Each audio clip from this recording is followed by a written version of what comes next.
scripts that like connect to the COVID data and then spit out predictions. And then we'll set it up so that way it automatically runs every night and then gets put into a database, which is basically kind of like the pulse of like the new material for the actual predictions each night, things like that. And so, Devin, it's kind of like you were saying before, like you kind of set up some sort of script and then you schedule it and things like that, and then you connect to that to plug it into everything else. So, so yeah, it's pretty useful. And I don't know, personally, I found actually getting things to work on a server is its own unique skill. And it's probably heavily under-taught in lots of data science education and curriculum, things like that. So it's a useful thing to have in your tool belt. And just generally speaking, it's hard to actually get coverage with it unless you kind of have a background in like software engineering. So it's kind of a good way to sort of straddle the gap between, like analysis and like just making deployable products and things like that. Anyway, so what we're going to do is we're just going to walk through the actual code step by step to develop the predictions. And then we'll set up a database and then put things on a server and then call it a wrap. So let's go ahead. Take a look. So this is the screen that's called the notebook called modeling code step by step. Are you sharing your screen? Let me do it right now. 1 second. All right. So let's do this. All right. This is being wrapped up into a function. All right. But this is basically just going to take Facebook profit, connect to COVID data, and then put everything into a form that's suitable for a database table where you can easily draw values from. So what we're just going to do is just kind of run through this cell by cell. So these are variables that we're going to use for a function later on. This is where we actually just connect to the file. These right over here are basically model parameters that were determined via cross-validation. Okay, so in the actual GitHub repo for the project, there's a notebook that kind of goes through this, but this is basically you need to connect to the data and then validation, train, test, and then you go through different iterations to find out what the ideal values are. And so this is what they were determined to be. So we're just going to accept these here. And then these are things you could change later on if you wanted to. So connecting right to the file, and then just doing a little bit of cleaning here. The data set df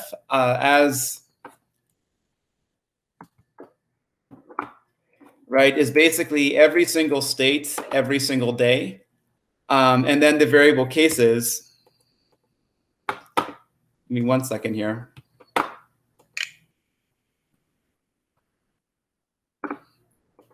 Okay, is just the aggregated version of this. All right, and so this just kind of gives us the daily values for the whole US. All right, and then this next section right over here, right, is just building out the model itself. Okay, so same thing, initializing it and then using the parameters, that were determined from up above, and that was done previously. So if anyone was kind of going along with the hierarchical forecasting, it was pretty much determined straight from that. And so it's fitting a top-level model on all cases for the US, and then using a 7-day moving average of proportions for each of the individual 50 states in terms of how to go ahead and break it down. Profit requires a data frame to go and make predictions off of. So this is what the variable future is. And so pretty much the way it's going to be set up is it's always going to be 7 days from the most recent date from the COVID data. For whatever it's worth, the COVID tracking project recently cut off everything on March 7th, which is why things are a little bit out of touch here. I haven't connected back to the CDC or something like that, but so for the time being, this is sort of stale a little bit, but at some point we can put in new URLs for the CDC data and go and get it in. But for now, I didn't really have time to change anything. But in any event, the last value in the data frame is March 7th. So here, the future we'll make predictions from are just the next 7 days. Okay, and then it's using logistic growth. So we're basically saying there can't be less than 0 cases or more than 1 million. So that is what we're going to go ahead and do there. And then 1 second. Wasn't sure if there was a notification somewhere. Maybe not. Sorry, I just sent Okay. a Twitter link. I think the COVID tracking project is stopped. Yeah, on it March stopped 7th. sometime last week. Yeah, like So it's, I think it was their last day of yeah, updating. March 7th was their last day. Yeah. So apparently everything is up on the CDC now. So you can sort of get it somewhere else, but I haven't really looked. But yeah. But anyways, yes, it's no longer really there anymore. But still, I didn't want to break anything, so here we are. Okay, yeah, so this is the main data source right over here, right? So every single state, every single day with all the different values. So model, future that you make predictions from.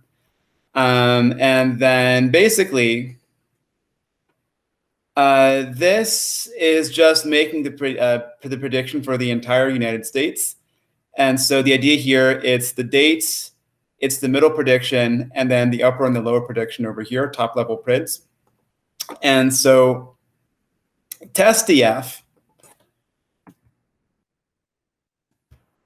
once you run through this side over here, is basically every single state has now a row for every single unique date in the prediction horizon.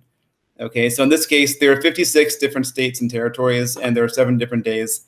So that comes out to 392 different rows right over here. All right, so the idea then,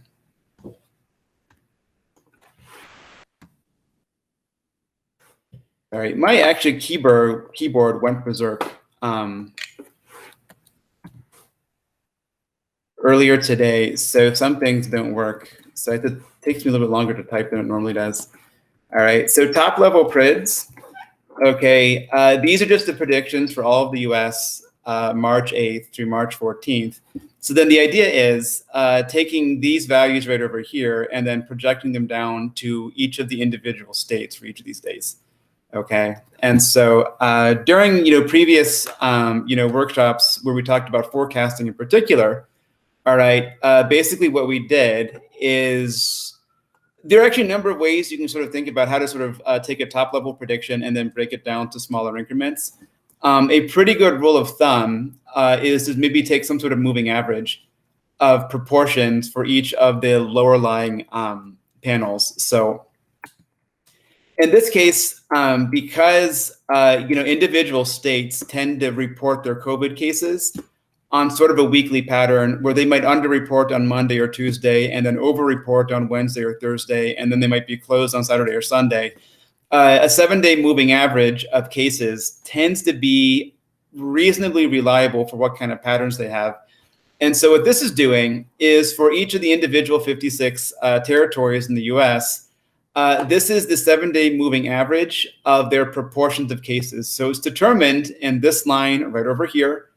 Okay, right? And so pretty much the way you should interpret this is if you look at California, over the last 7 days, California has had an average of 6.5% of all COVID cases in the US.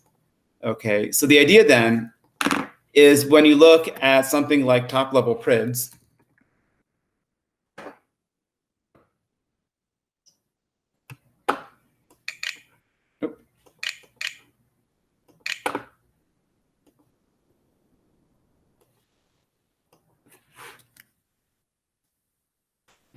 okay, the idea then what we're basically going to do is for our prediction of y hat upper and y hat lower, we're going to say take 6.5% of this and then allocate that to California. There are a number of ways of doing this.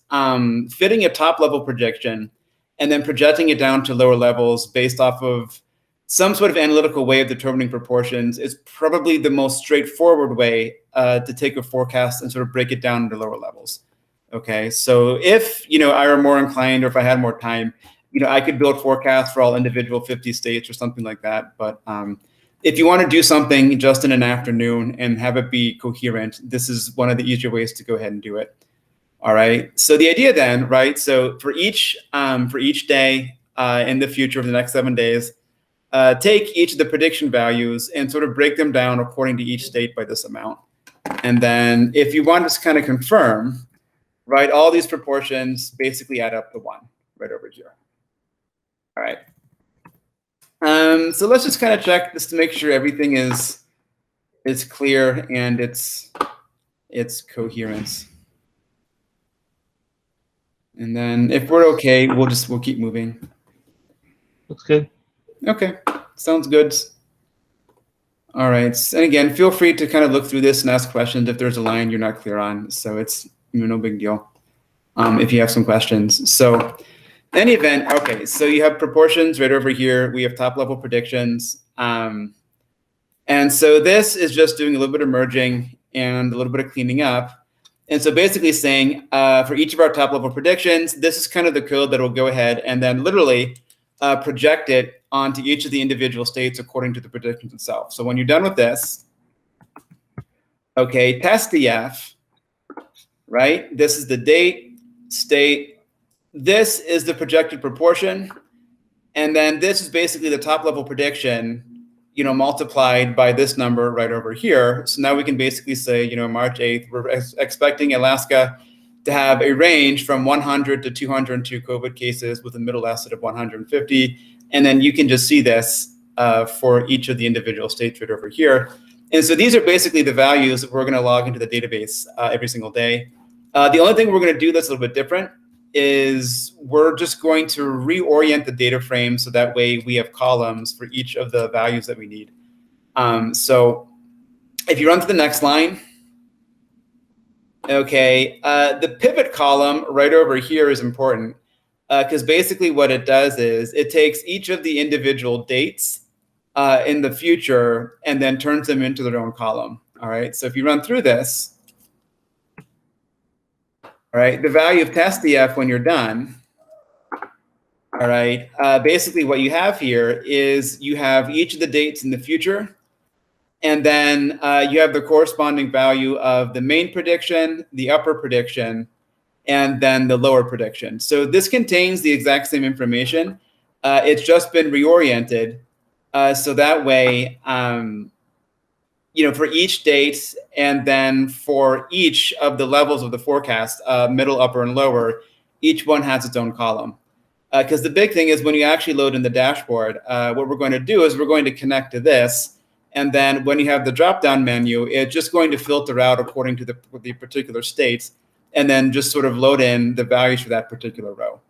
Okay, so this is probably an important detail because the actual stuff that gets logged every single day inside the database to be fed into the dashboard is going to look like this. Okay, so there are, basically in terms of the actual predictive values, there are 21 columns total, 7 days, and then middle, upper, and lower values that are being predicted. Okay, so you see this, and this is basically, if you look at the final dashboard,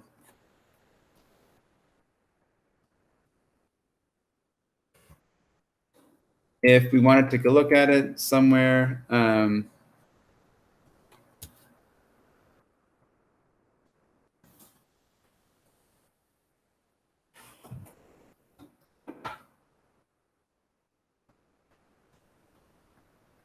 okay, if you give this thing a minute. So basically here, when you click on this and you see these corresponding values change, basically it's just sort of taking in all of the values from each of these columns for each of these states right over here. All right, and so when you load the page, it gets the most recent 56 predictions. And then pretty much, if you kind of look through here, this is the corresponding date, this is the middle prediction, and then this is the lower. And so when you do this, it's basically filtering the table that we're seeing and plugging in these values over here. So this is basically the setup. If you go through the next code block, okay, it just does a little bit of formatting. All right. And so it's just changing the name of the columns over here so that way they're maybe a little more semantic. And so if you take a look,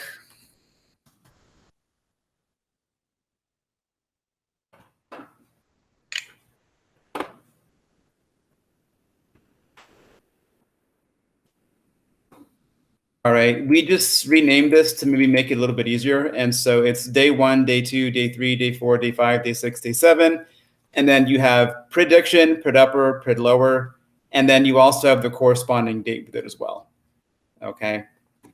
So again, it's the same thing. The columns are just renamed to maybe make it a bit more interpretable. And so you can see this right over here. All right. And then, all right. And then this part right over here, all it's really doing, it's logging the current date for today. And it's adding a final row at the very bottom here for the US, which is just adding up all the previous values from all the additional states. Okay, so you run through this. All right, notice here, we're making a new column right over here for profits, and then logging the current date right over here. Okay, and so this is pretty much the final version of what we're gonna go ahead and create every single day. All right, and so I think it's 57 rows by 28 columns, or okay, 31 columns. Okay, and so if you go into the cloned GitHub repo for the project,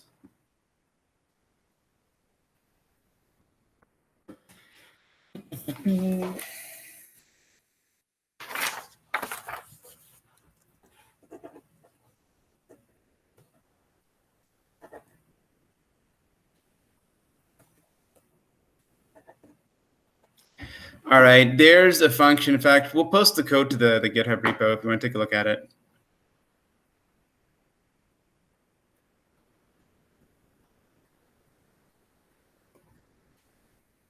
Here, I'll put it in the Slack or in the chat window.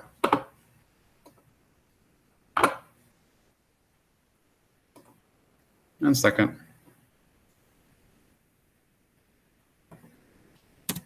All right, so if you want to go there, if you were here the very first day, which I think both of you were, we cloned it, so you should have this on your own computer.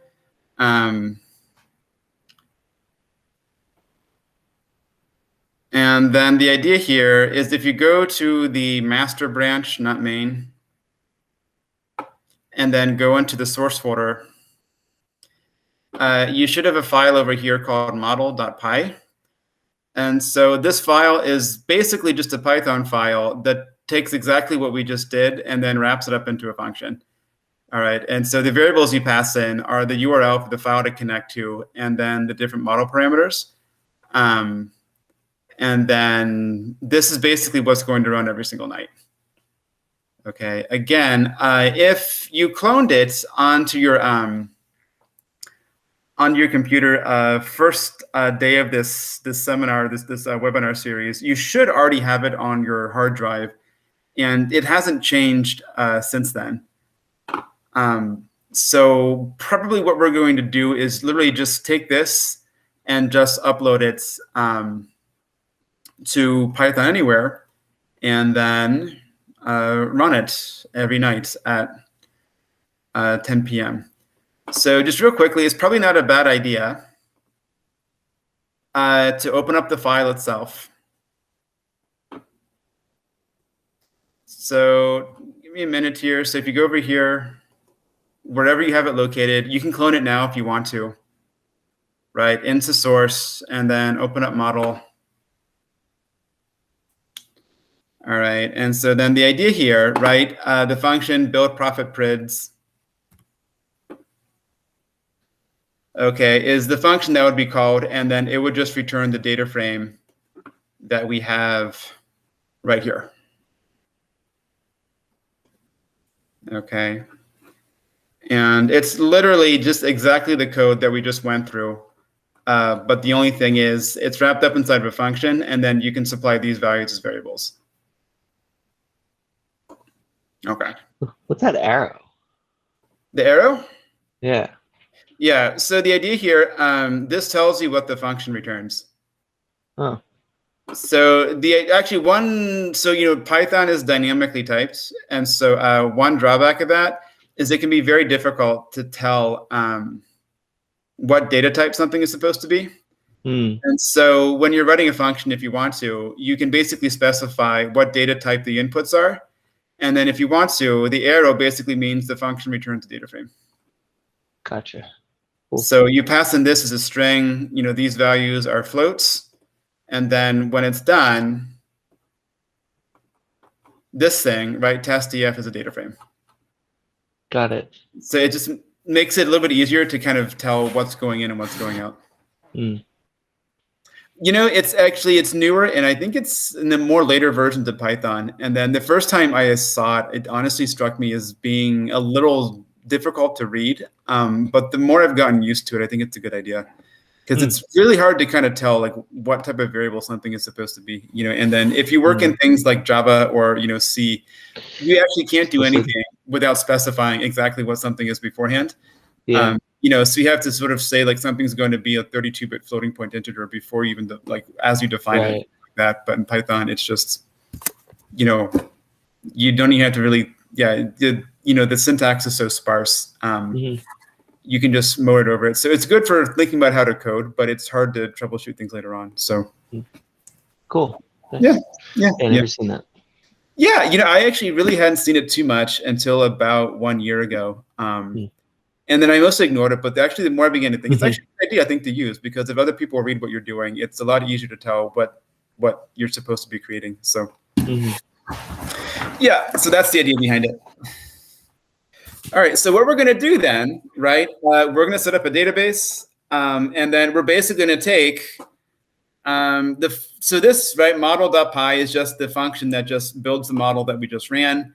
And then pretty much the file that we're actually going to run on a server is called process.py. Okay, and so basically what it does is it connects to the database, which is pretty much right here. It gets the predictions right over here, and then it tries to add them to the database, and we're just going to run this every single night. Okay. So that being said, let's go ahead. The idea was, if you haven't done it already, you should do it now. Go to pythonanywhere.com and then sign up for an account. And then you should be brought to a dashboard that looks something like this.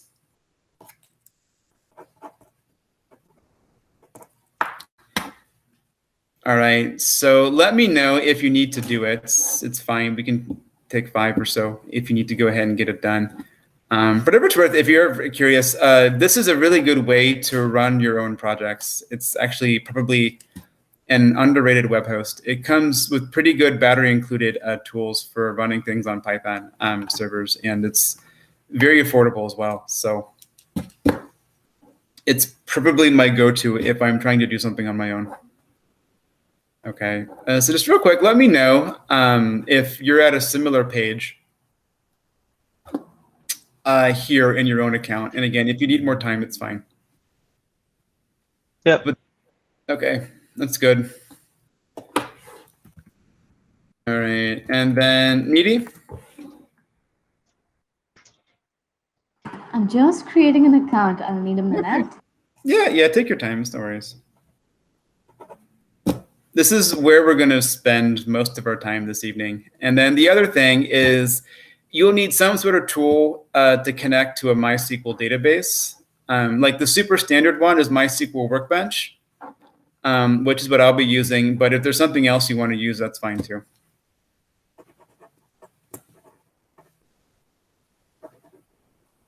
Okay, but yeah, take your time. Okay, I'm at the home page. Okay, all right. So it should look something like this. You have dashboard, console, files, web, tasks, things like that. Okay. So what we're going to do here, so just in case we're not familiar, Python Anywhere is basically just a place to run Python scripts and applications online. And so it has a workable free account. And then if you just want to go one level above with something that's more or less fully functional, it starts at $5 a month. So it's a good way if you're on a budget and you want to deploy projects for one thing or the other. So any event, so basically what we're going to do here is just upload these files and then start running them. So, but before we do that, we actually need a database to actually store these predictions in. So go over here, databases. Okay. And then just go ahead and create one now, call it whatever you want.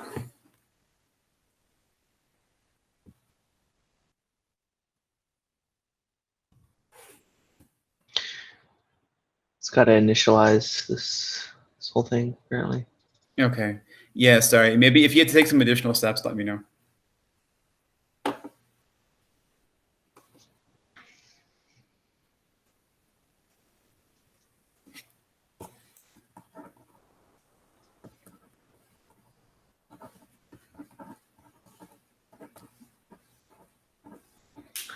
Okay. And then create a new database. Yeah, create.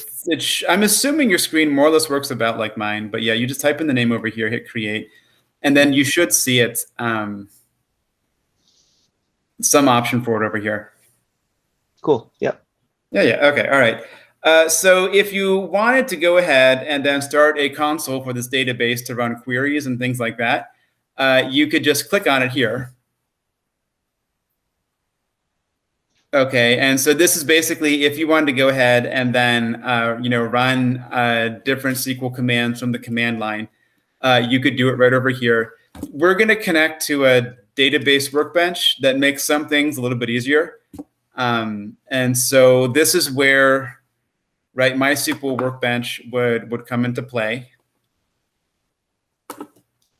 Okay, and so same thing. If you need to go ahead and download it, that's fine. Just let me know. But if you open this up, you should be brought to this screen right over here. And so what we'll do is we'll set up a connection. So that way you can just connect to the database and then work on it locally. And so for things like setting up tables and just kind of visualizing the results of queries, this is usually an easier way to go than working in a terminal. I mean, it's up to your own tastes, so you do as you please. But I think this is a little more user friendly. So same thing. Just let me know when you're download.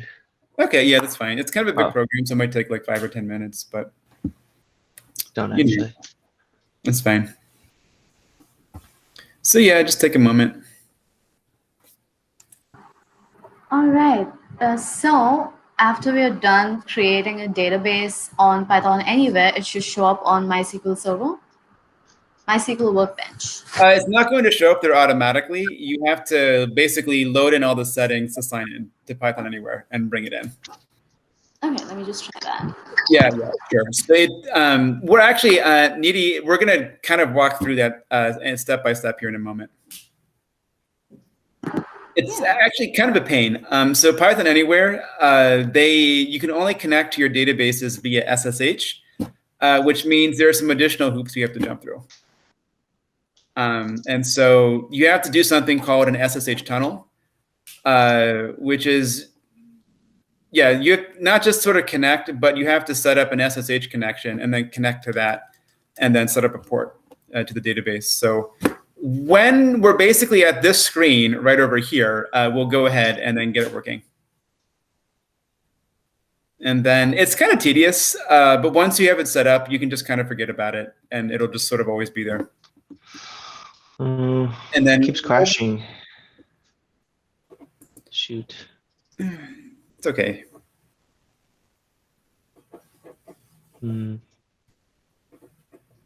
Try reinstalling. Yeah, it's fine. Give it a moment if you need. It's no problem. But we're just going to use this to set up our table with the different column labels and variable types. And so that way, when you run the script, there'll actually be a database to put it into. You actually could do this from the terminal as well if you wanted to, Devin. So if it doesn't work, there's a create table command, and you could just enter in all the stuff for your everything automatically. It would be maybe a little more tedious, but it could be done. Okay. Yeah, it's not working. Okay. All right. You can do it from the command line if you want to.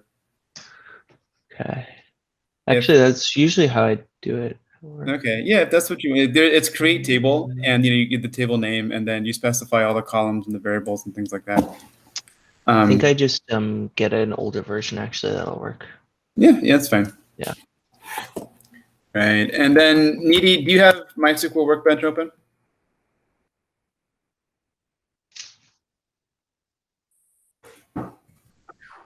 Yes, I do. I'm not able to log in. Yeah, we'll go over that in a minute here. So. Okay. Yeah, it's no problem.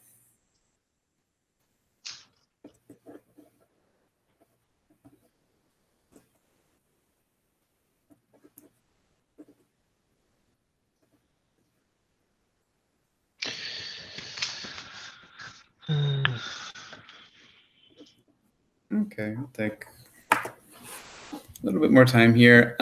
So needy, we'll just kind of start a little bit over here. So the idea here is what you want to do, set up a new connection. Okay. And then there is, okay, a little bit of tedium involved with this. Okay. And in fact, I actually need to consult a little bit here with the way I set this up because I don't remember it. Okay, exactly. Okay, but the idea then is what you want to do here.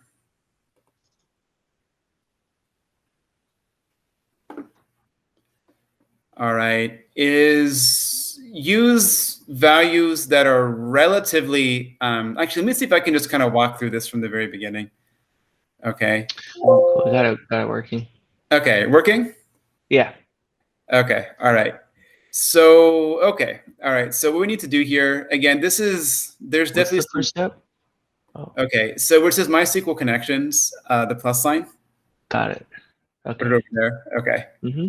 All right. And then this part right over here, you can just make up. This is sort of what shows up right over here. So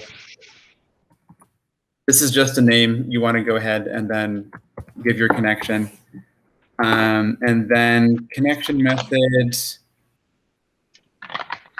should be fine right over here. In fact, I need to just double check a few things here, everyone. All right.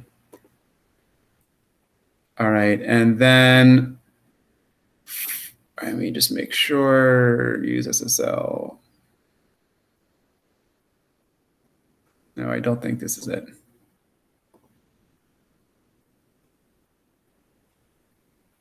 All right, 1 second here. All right, so tell you what I'm going to do over here just to enroll some help. Give me 1 second here.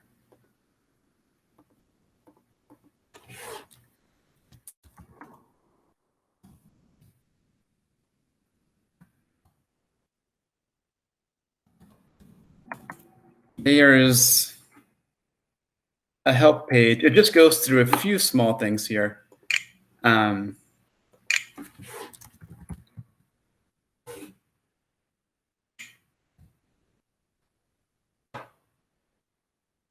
So give me 1 second here. So the way it's basically set up, all right, I'll go and post a link. And then probably what I'll do is I'll just open up the screen so you can kind of see the default values. So if you want to take a look.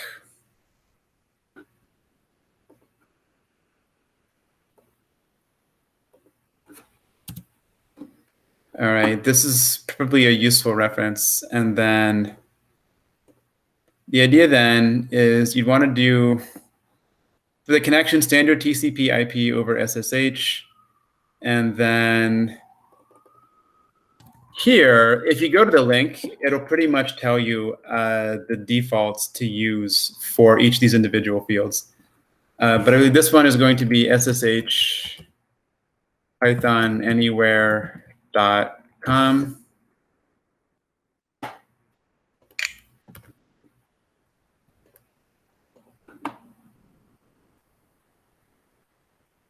And then it would have been nice if I could have gotten this part. All right, and then this part right over here, I believe is just your Python Anywhere username.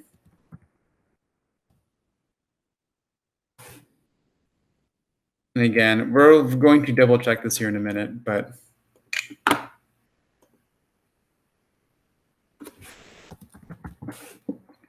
All right, and I don't believe you actually need to go ahead and then set this up.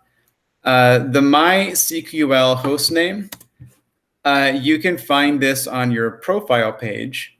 All right. And so this would basically be, if we go over here,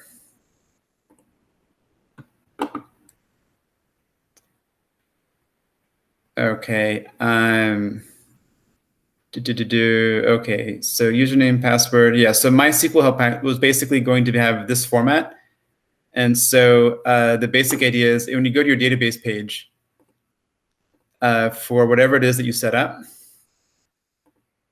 let me see if I can find it. Okay, it would basically be this one right over here. All right, but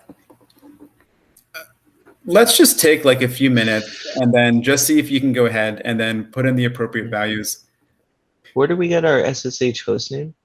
SSH hostname, I believe it's just sshpythonanywhere.com.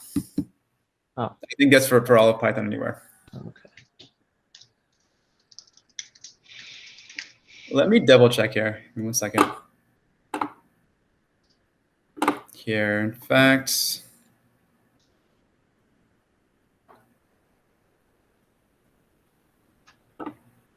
yeah, it would look about like this.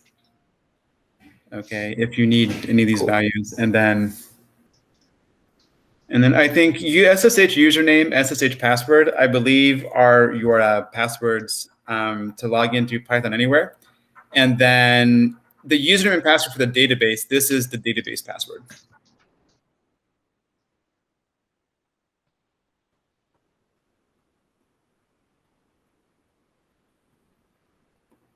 And then, so yeah, take a moment and then let me know if there's something that's not clear. And then when you actually set up the connection, you should just be able to be brought, if you open the connection, then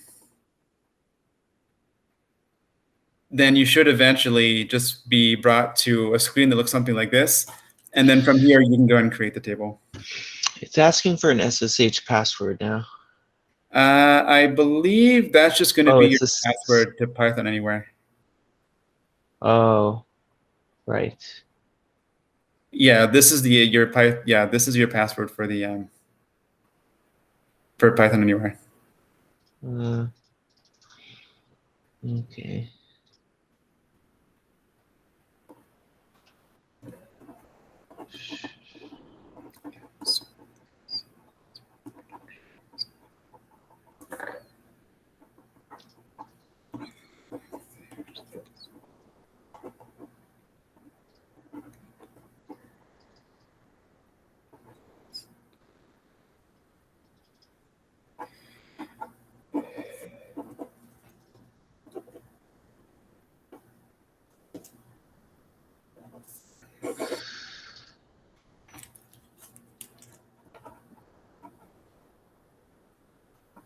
Same thing. If you're running into issues, I'm happy to help out if I can. Still just trying to set it up.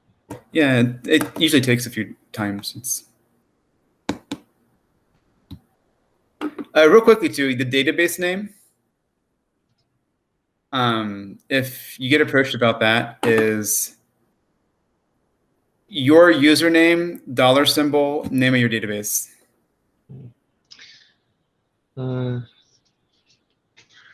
It's not working. All right, let's see. SSH hostname.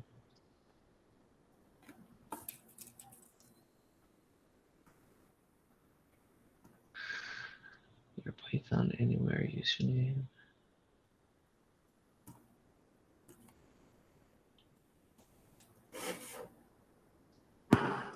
Hi, Jonathan. Yeah. Is the database host address what I'm supposed to put in for SSH host name?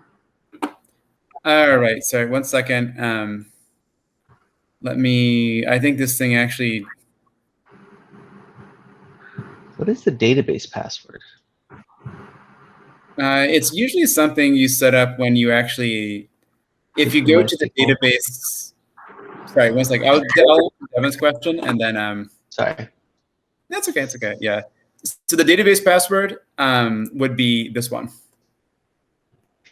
Right. Okay.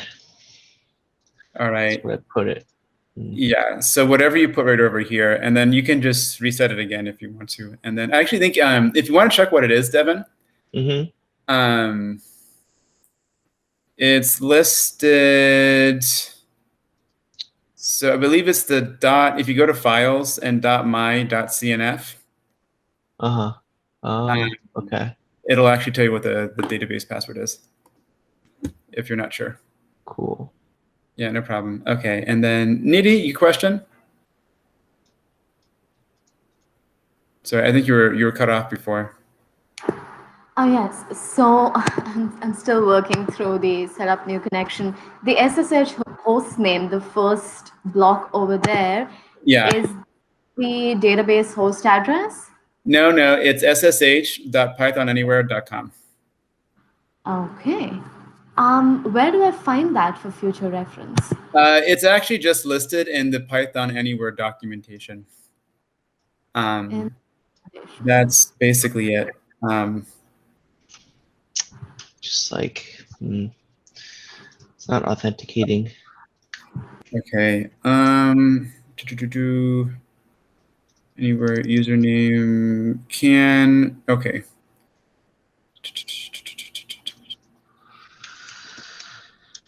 Let me just take a quick look. Oh, you know what, everyone? I just realized. Okay. Paid accounts. Yeah. Okay. All right. That's probably why. Yeah, it's only for paid accounts. So tell you what. So what we'll do. We'll just go to the command line. Okay, if that's okay. Sure. If you want to do it on your own time, a paid account is only $5, so it's not really too big of a swing. All right, but all right, and then but basically here. Okay, so let's switch gears then. And then just go to the command line. So sorry about that. I slipped my attention. Okay. So this is going to have about 28 different columns. So this will be a little tedious, but and the UI is a little easier, for this step, but it's okay. We can do it. It's no problem. So let's go ahead. All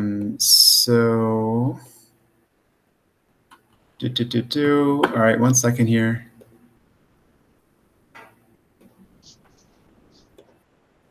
All right, so databases, whichever one you created.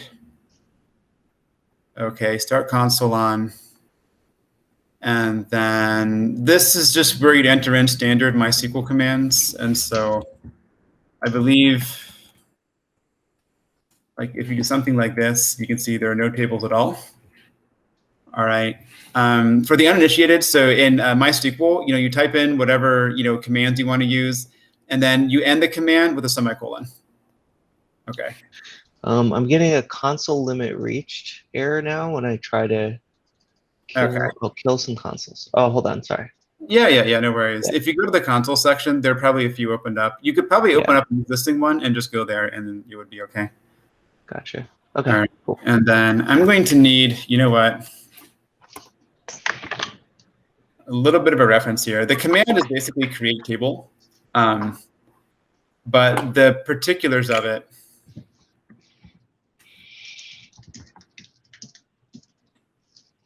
Create table if not exists. Yeah, no. So that should. All right, let's take a quick look here. There's a particular syntax. That's all. Okay, so it would be. Let's just give it a shot here. So.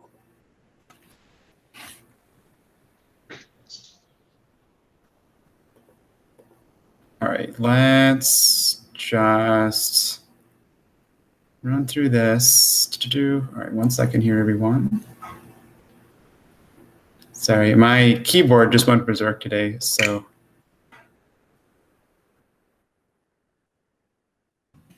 So it would be create table, and then call it whatever you want to do, whatever you want to call it, crids, and then again, I'm actually just working off. There are any number of things about this online, so I'll just post in the chat if you want to look at what I'm looking at. 1 second here. And then sorry about the oversight with the free versus paid account. My apologies. And then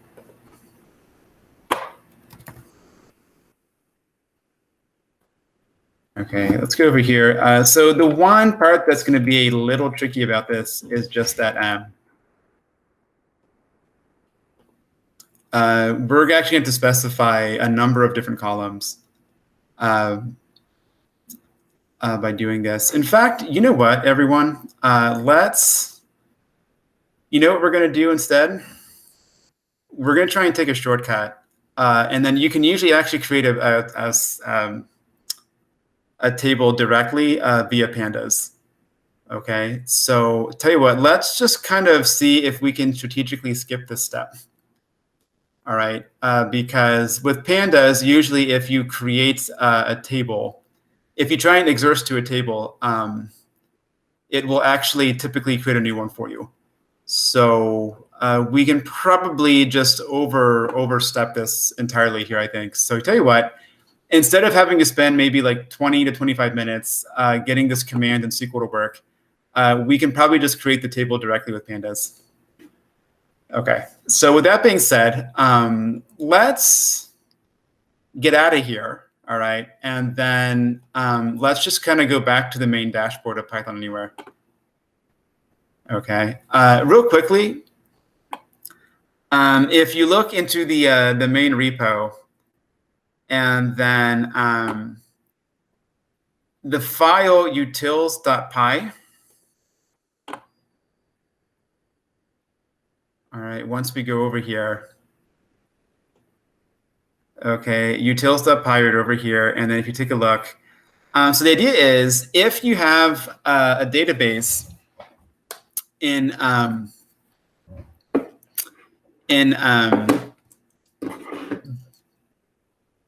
Python, rather in pandas, there's a method called toSQL. And then you can specify the table name right over here. And then the idea then, if the table name doesn't exist, they'll just go ahead and create it for you automatically. And then you can specify what data types that you want. So we should just be able to do this in a slightly roundabout way to create the database table versus going through it column by column over here, which would be possible, but maybe would be a little bit tedious. So let's just see if we can do it the other way. All right, so let's go ahead, everyone here, go over to Files. Okay, create a new directory.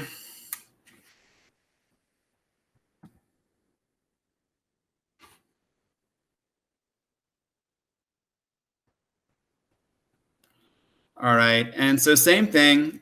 Once you're here, okay, again, assuming you have the main repo cloned, you should just be able to upload files directly to here. So go ahead. Okay, what we'll need for now, okay, we don't actually, app.py is basically the dashboard that we've built. Okay, take model right here. In fact, actually, I would just take all of them except info.pickle, okay? So do app, model, actually just upload them one by one since apparently it won't let us. Okay, actually, excuse me, no, sorry, don't do app. We'll wait on that for now. Okay, just upload model, process, and utils.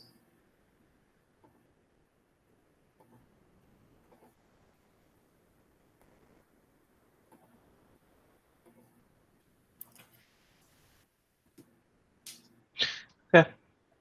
Okay. Okay.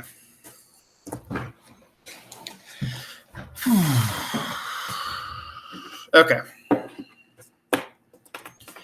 All right. And so same thing. And then I'm going to upload info.pickle, but this is something you should make directly yourself. All right. This is basically a dictionary which contains all of your database info that you're going to use to go ahead and sign in. The idea is if you create, basically, if you're doing something that connects to a database, it's usually a good idea not to hard code all the information directly in the script, but just store it externally. So that way, if it's running somewhere, no one else can see it, and then it's separate from the rest of the program itself. All right, so let's go ahead. If possible, go ahead and see if you can open up a console.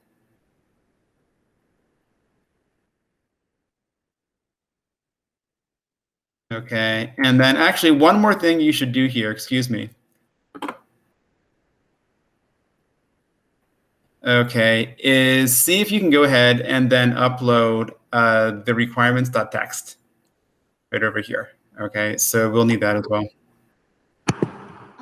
Hi, Jonathan. How do I get the info.pickle? It's actually not included in this course. We're going to create it for ourselves. Oh, okay. Yeah. Yeah. So don't worry about that's what we're going to do next. Okay, so I'm supposed to upload model, process, requirements, and utils. Yes, exactly. Got it. Okay. All right. Yeah. So take a minute.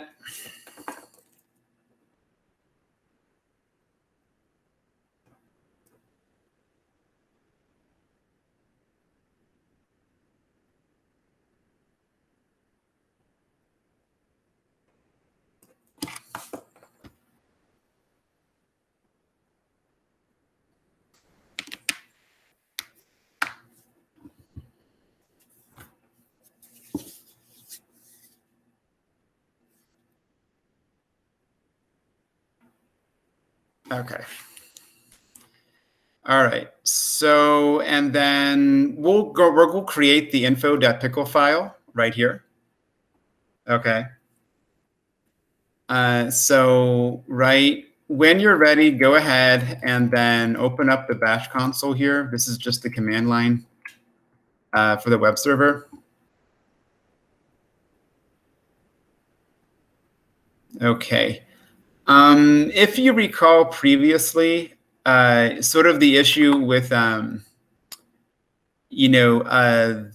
virtual environments, which is basically something with just your own pre-selected set of packages, that are used to run a particular program. So what we're going to do is just actually do info.pickle now, and then we'll do the virtual environment later on. Okay. So take a look. So from here, okay, just type in Python to go ahead and run the interpreter. Okay. And so import pickle.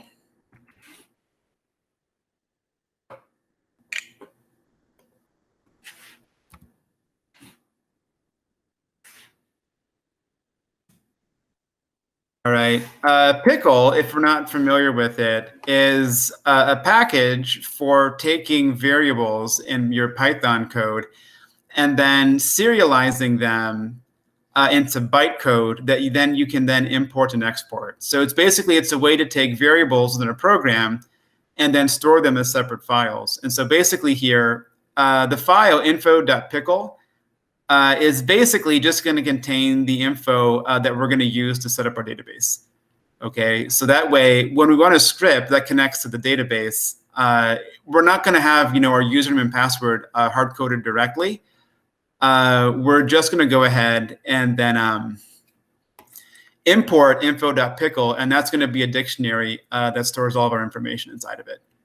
Okay, so we're going to create a dictionary right now, and then the key value pairs are going to be the different bits of info that we need to go ahead and connect everything. And then we'll just import that into the file whenever we want to go ahead and connect to the database. Okay. So with that being said, import pickle. I'm going to load in info.pickle now. You guys don't have to do this step. Okay, so with open.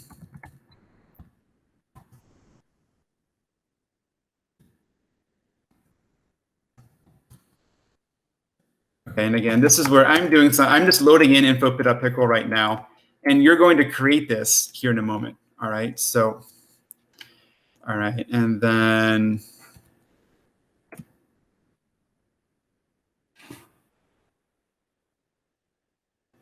so the pickle module basically has two commands, load and dump.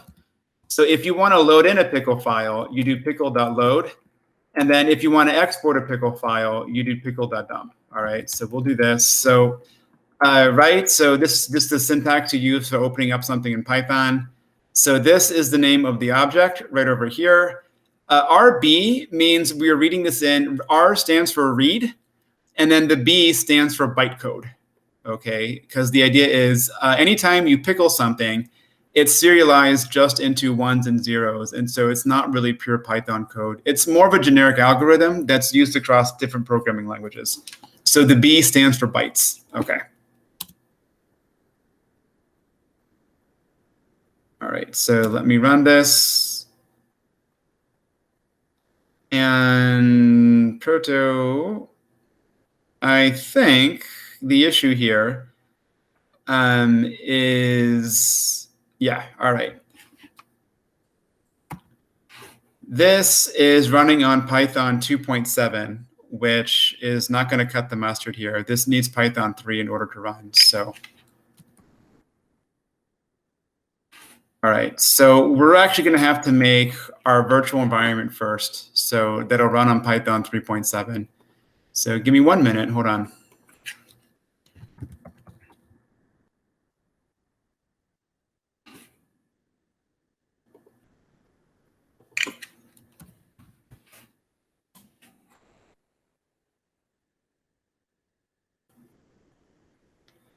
All right, so let's take a quick look.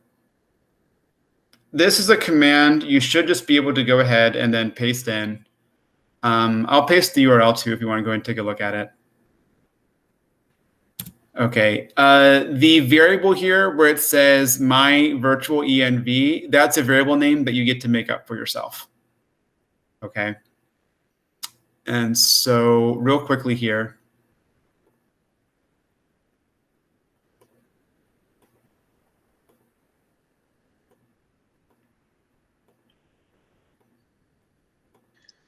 Is this like the same thing we did when we were setting up Dashly? That's exactly what we're doing, except this thing doesn't have Anaconda installed, so we're doing it in kind of more of an older school Python sort of way. Gotcha. Yeah, and so basically, MK virtual environment is a virtual environment program that's kind of standard in Python. It's the one that's been around for, years and years and years and years and years, and so. And I'm pretty sure this is already pre-installed. So, all right. And so the idea here is where they have the thing, my virtual environment, that's just a variable that you can go ahead and paint for yourself. Okay, so I'll call it sample environment, but you can do whatever you like. All right. And then the other thing, where it says user bin, things like that, that should be generic for everyone. The only thing you might want to do is we can change this to Python 3.7. Okay, so Python is equal to user bin. All right, 1 second here.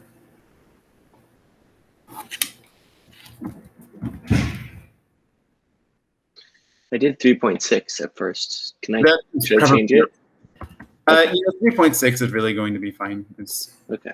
In fact, you know what? Let's just all it. I don't really think it matters too much. So, okay, user bin Python. Okay, let me just take a quick look. All right, I've lost functionality in some of my keyboards, so certain things don't work anymore as of a couple hours ago. So this might take a little bit longer than usual.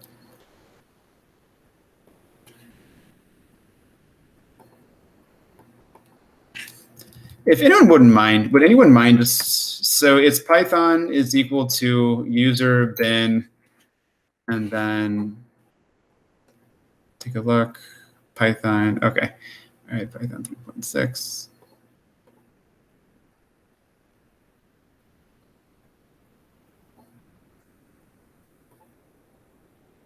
a second here. Yeah, this is a little tedious, but it's part and parcel for getting these things to work.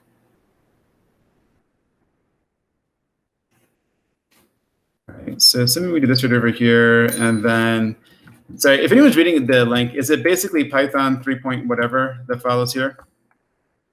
Mm-hmm. Okay, all right. Does this agree with what we had in the chat? Looks good to me.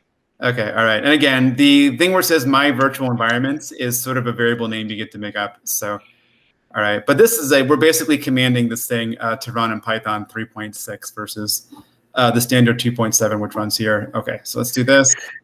So after this, can we do activate sample environment? It's very close, except that the command in Bash for virtual environment is called work on. So you do work on sample environment, and then that'll be Python 3.6, and then we can import Pickle and so on and so forth. Cool. Yeah.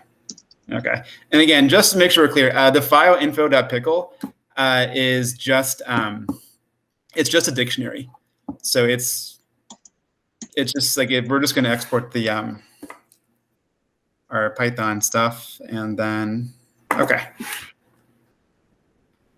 Okay, yeah, here we go. All right, so we should see in the upper left, like the left corner should say sample env or whatever you called yours. Okay, so that means we should actually be working in Python 3.6 or 3.7, whatever you decided to do. Okay, and so good. All right, so this is where we're actually going to install our requirements.txt file and do a bunch of other things. But for now, let's just go ahead. And just same thing, import pickle. Is this like on our computer or is it on their server? This is on their server, yeah. Oh. Yeah, no, this is a web server, so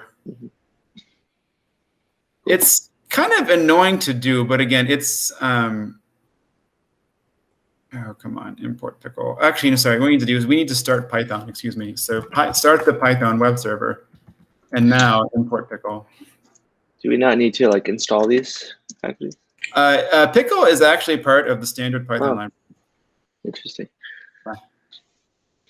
It's pretty much the built-in protocol for exporting your variables out of a file.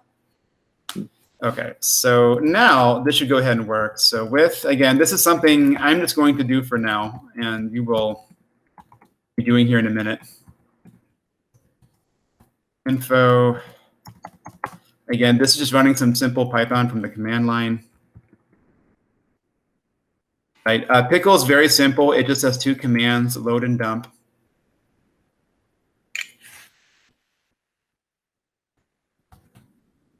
Okay.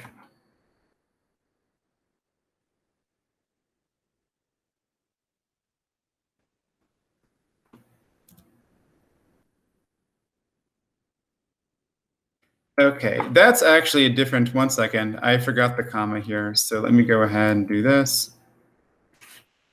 Yeah, Python Anywhere is basically a place just to run Python files on the internet.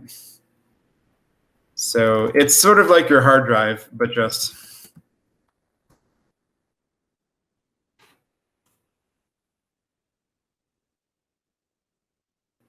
Something that exists inside the cloud. And so it has a few issues with it, but it's actually pre-configured to run most Python stuff relatively easily.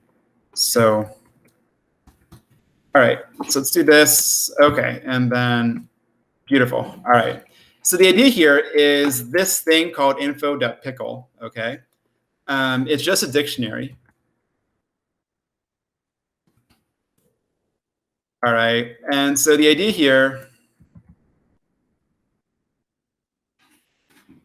all right, it's just the collection of different things you'd use to sign into a database.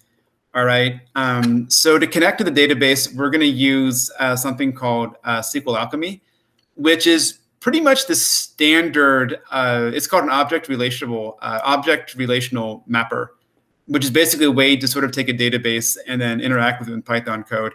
So basically, there is a particular syntax you use in order to connect to something via Sql Alchemy. All right, and so you need all the information that's contained within this this particular database if you want to work inside the existing code that we have. So basically what you want to do here is create a database with these keys: driver, username, password, host, port, and database. So something that's going to be the same for all of us. Okay, and this is where you should go ahead and then be following along over here, right? So the database that's called driver,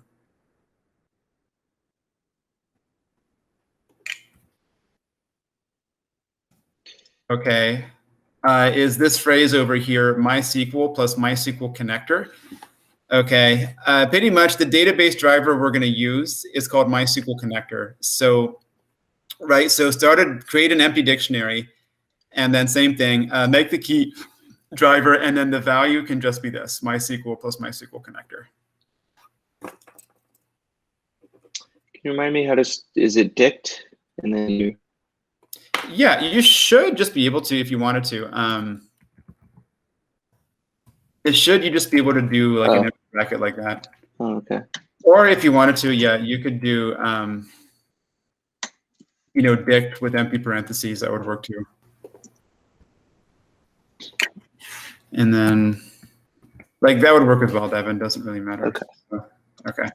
And so same thing, right? Driver will be this expression, and then it actually has to be pretty exact. Okay, so.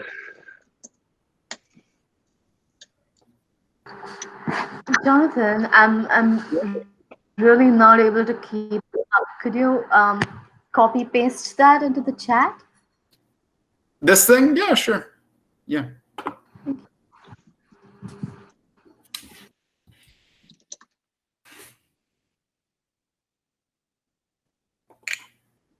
Sorry, if I'm going too quickly, just let me know.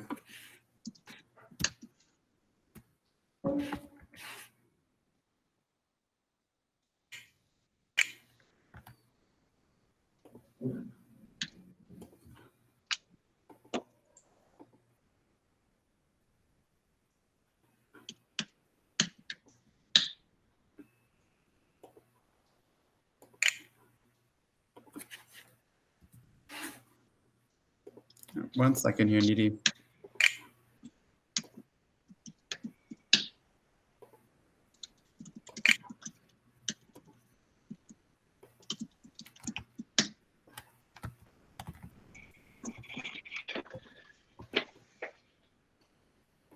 One second here, Needy. Sorry about this.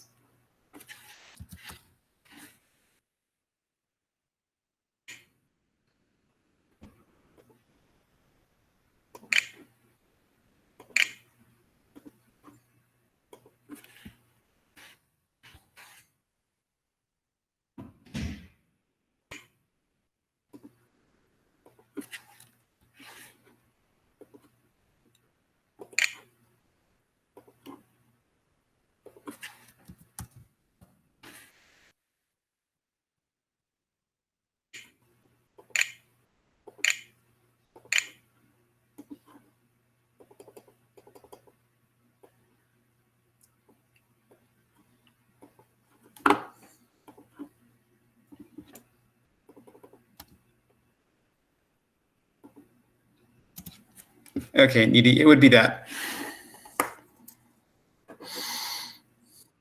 I'm really not sure what I'm supposed to be doing. Sure. All right. So real quickly, are you on the same screen as me? So if we go, let's get rid of this. One second here. Okay. So are you in some sort of screen like this where you can run Python commands? Yes, I am. I got as far as import pickle. Okay, all right. So you're actually fine. Okay, so just make an empty dictionary. I'm not going to try. So just do something like this and just make an empty dictionary like that.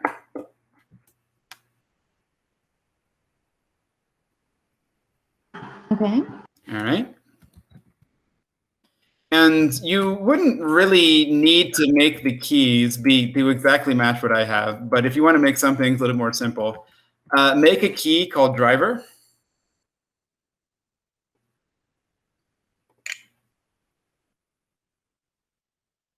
And then set this equal to what was just pasted into the channel. So it would look like this.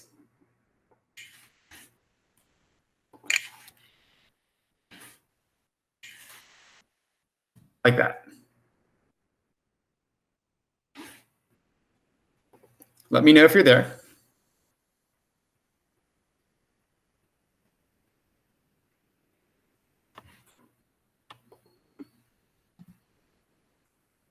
So if you type this in, empty dit, it should just be a dictionary with the key called driver and then the values MySQL plus MySQL connector.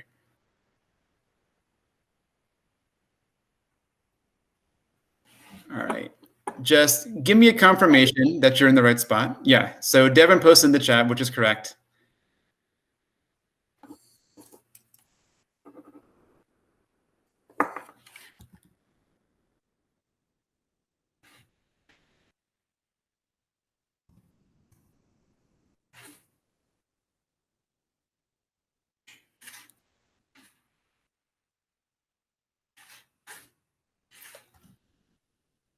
Okay, all right.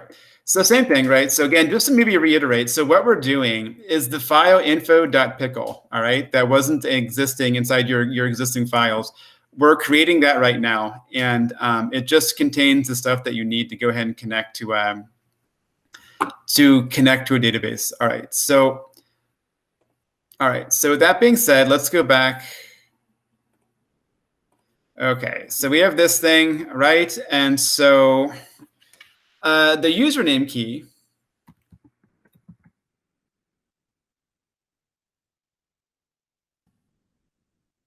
is just going to be your Python Anywhere username. All right, so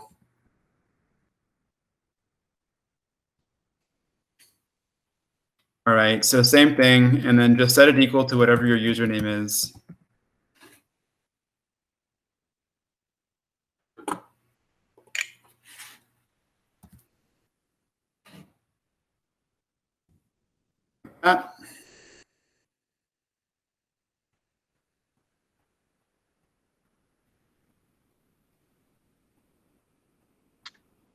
Yep.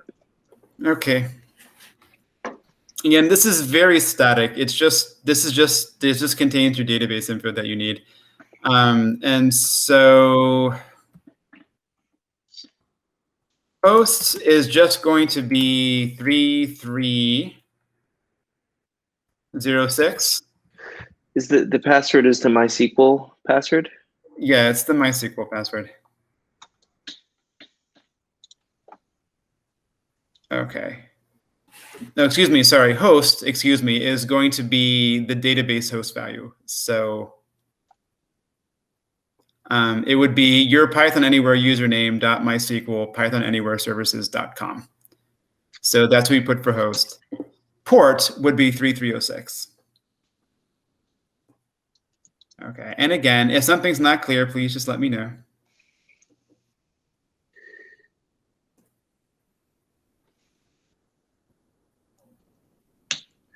Can you remind me what's host?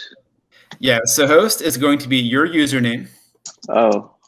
.mysql Python Anywhere services.com. So if you go to the database page, Yeah, I remember now. It'll list it to you there. Okay, so real quick. Yeah, it would be this one right here. Mm-hmm.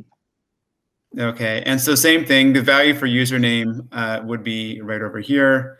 And then port is almost unanimously just set to 3306. So unless you change it to something else, it wouldn't be that. So, all right. Is there one more? Yeah. Okay, 1 second here. Oh. Let me just keep going. Okay, yeah. So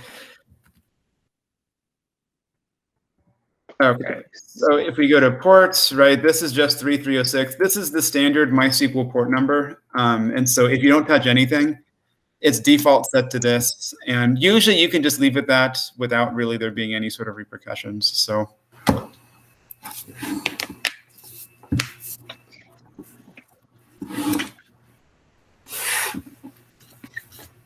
Okay, now where it says database, this is just the name of the database name. Okay, so if you over here, database. Okay, so essentially where you would find the value for this right over here, okay, is it would map to whatever database you just created over here like this.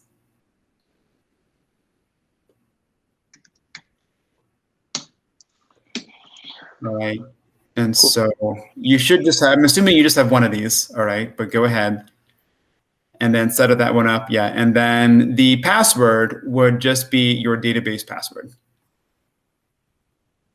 Okay. And again, if you're not sure what that should be, same thing, it would be whatever you put in here. All right. Okay, so let's do quick heat check here. See if we just have this dictionary with all the appropriate keys and values. Jonathan, is the database the username $sign database or just the database name? It's the username $sign database. Got it. That's kind of, yeah, it's this entire thing. So in this case, if you look at this, Nidhi, it wouldn't be COVID. It would be Jonathan Bechtel $sign COVID. Right, got it. Okay, yeah. So if you look over here, right? So like literally the value here for the database key is this entire thing.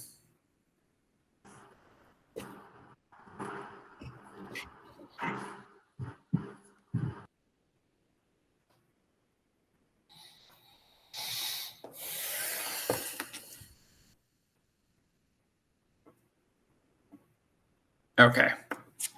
So same thing, just if you want to go ahead and double check, you should have keys. Driver, username, password, host, port, database.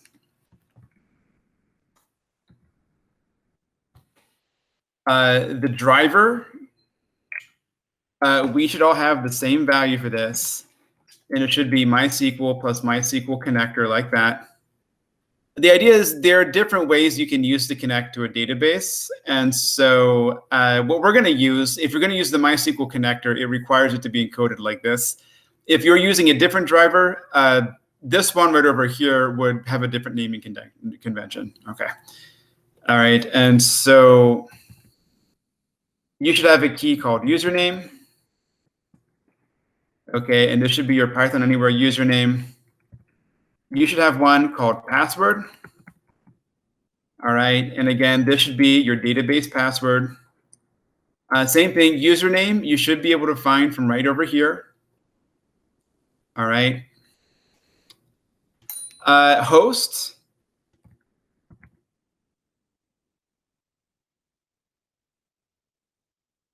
Okay, it's going to be this long thing right over here. And same thing, you can find that it's just this thing right over here. So you want to go ahead and then copy that and paste it. All right, and then port is just going to be 3306. That should be the same for everyone. All right, and so same thing, database, right, is going to be this entire item right over here. So the way this would look,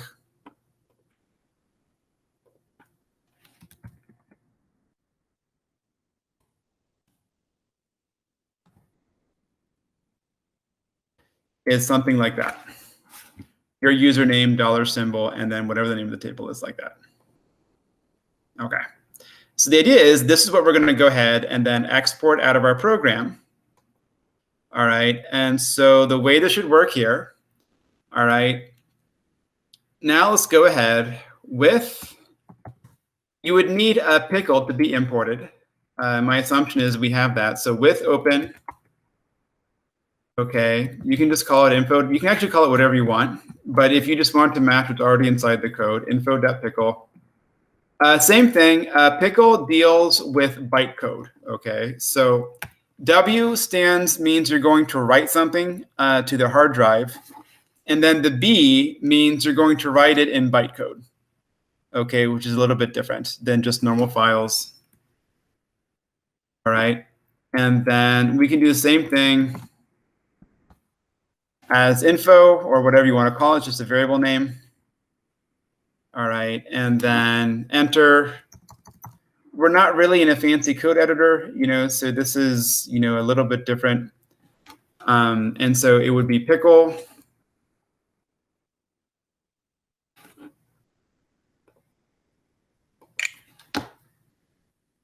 Dump.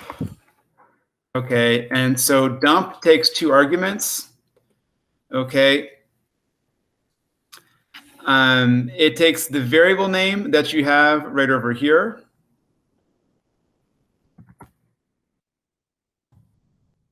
All right. In fact, no, excuse me. I think the first thing you do, you type in the variable that you want to go ahead and then export. So in my case, I have this variable called db_info, right, with the key port, host, username, things like that. Okay. And then info is just whatever you put right over here. So basically what it means is we're going to take the information contained inside this variable, okay, and then we're going to export it to this file right over here, info.pickle. So if you do this,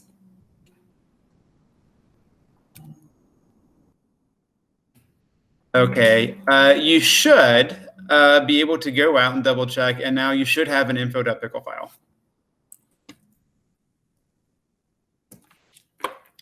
All right, so if you go, right, files, and then go into the directory that you just created, and now you should have something right over here. Cool. Good. Needy? Got it. Nearly there. Okay, yeah, take your time. If you need to go and take a look at a screen, just let me know. This would be the line right over here. And again, this is the dictionary that we created, the first one, and then info is just whatever you did like that.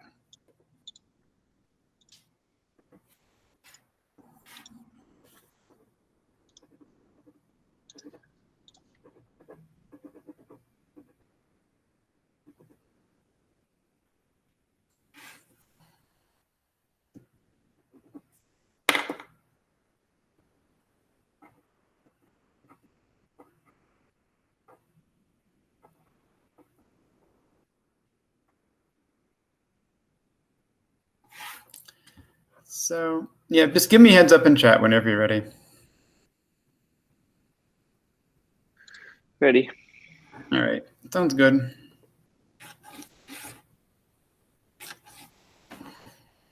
And then if you want to confirm, you could actually load that in. So, with open and then info.pickle, use RB instead of WB, and then you could do pickle.load, and then you should just see the dictionary that you exported. And so it's actually the most common way for sort of saving variables externally in Python scripts.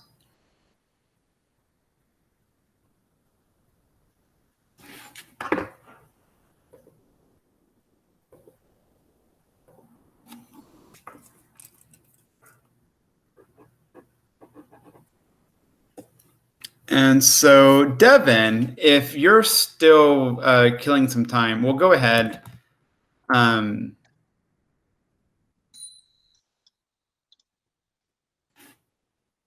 You should be able to then go ahead and then install the requirements.txt. Mm-hmm. So if you get out of here, so pip install flag r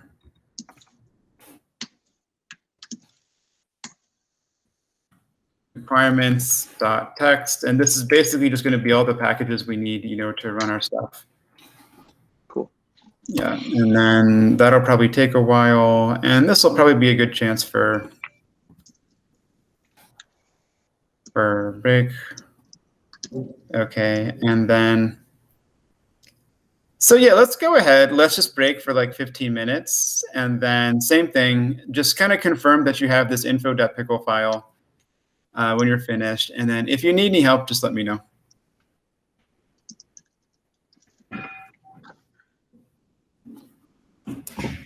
Okay, all right, sounds good. I'm gonna go.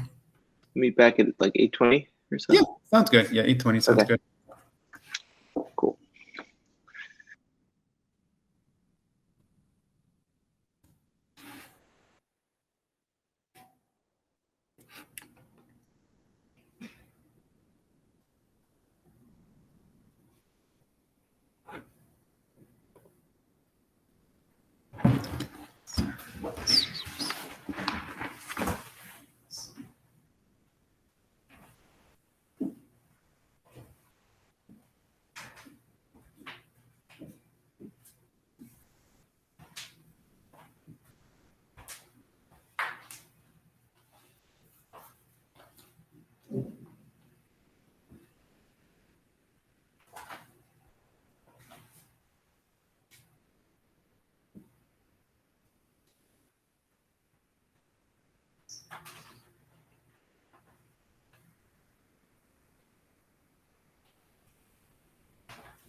Okay, all right. So with that set up, right? With our little product bump behind us, let's take a look what we have, right? So I'm gonna start showing my screen.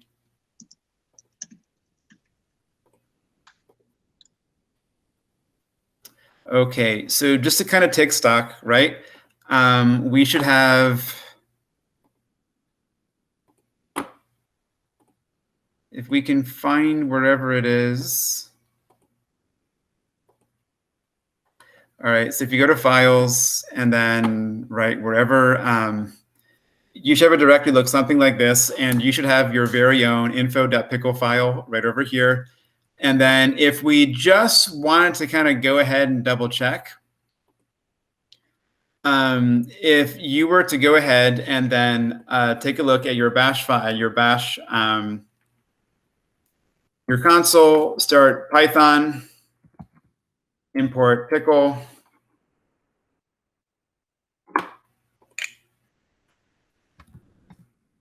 All right, and then with, this is assuming you started your console in the same location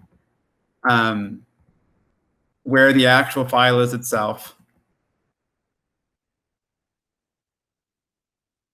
Okay, open it up, right? Kind of using the same format, RB as info.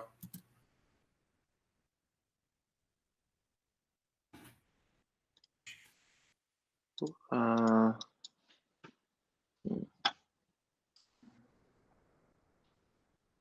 Okay. can we tell where we started the bash console? If you're in the console, you should just be able to do pwd. Oh, okay. And it would tell you where you're at. And like literally, you should just think of this literally as just a file system that you can navigate like you would in a normal computer. Got it. Okay, cool. Okay, and so whatever directory you created to hold these files, if you're there, right? So the idea is, if you type in, if you're not in Python, but if you're inside your console and you type in ls, you should see info.pickle just listed right there. Okay. Yeah, it's good not to maybe get too much of an imagination about what we're actually doing. This is just kind of like a hard drive in a Python server on the internet that we're just renting out. Right. So again, it runs on Linux, versus Windows or Apple, things like that. So it has a few additional rules around it, but it's really just kind of the equivalent of your command line and some, Python code editor that you can run in the cloud. Okay. Cool. All right. Nitty, heat check. Are we okay? So I reopened the bash console in the files, in the file where all of the files are, and it wouldn't let me import pickle. Do I need to go back to a virtual environment? Yeah, you need to make sure actually pickle is a Python package. So you need to make sure you actually type in Python. Right, So let me try that. Real quickly here. So my screen over here. So Nitty, if I'm just in bash, so for example here, if I'm, in a screen like this right over here, this would be the equivalent of me being inside Anaconda prompt without necessarily starting Python itself. So here, you actually literally need to run a Python program, and then you can import pickle. Oh, I see. That's helpful. Yeah, this thing, it's literally just like a command line that you can go ahead and then run online. And then it has Python installed on it. Okay.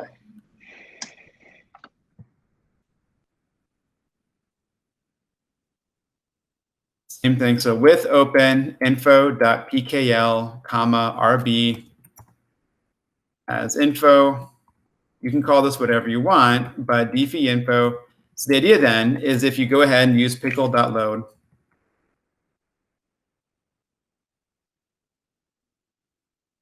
Okay, the idea is you should just have your dictionary that you created previously that contains all the information. And so this is just kind of an external piece of data you can throw around anytime you need to connect to a database. Okay, so this is just kind of a sanity check just to make sure what we just did went through correctly. Because now you should just be able to import and export this in other files whenever you need to access your database. Okay. So same thing, sanity check. You don't need to do anything with it right now. That was just to kind of confirm that you're in a decent spot.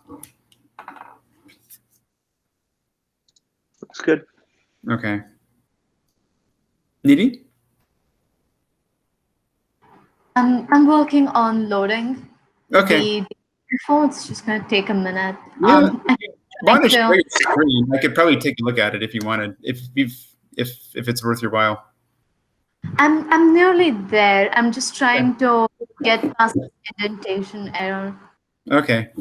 Yeah, it's not a code editor, so you have to actually do the spaces yourself to do it. So.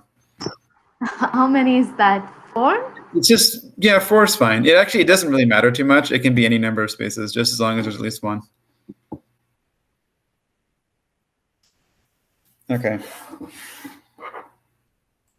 And again, you don't actually have to do anything with this. We're just making sure, the driver and your host name and your password and all that stuff has been saved correctly.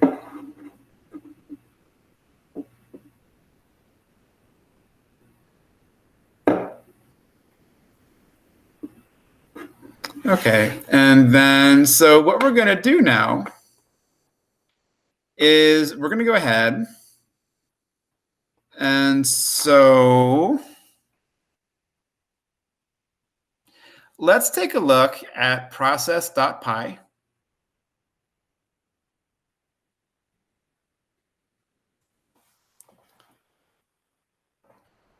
All right. And so what will be useful here is, maybe we can just comment out the final block where it says try accept. We don't really need to do that yet. All right. It'll just be useful just to see what these first lines do. Notice here what we're doing is lines 14, 15, 16 is we're loading in the pickled object that we just created. Okay. So let's try running it.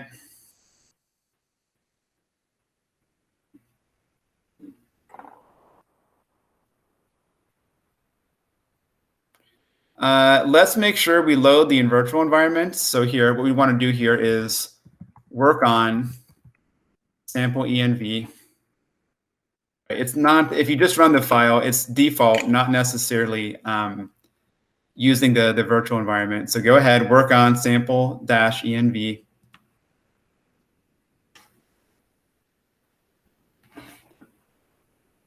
fact, if you're prompted, sorry about this, click on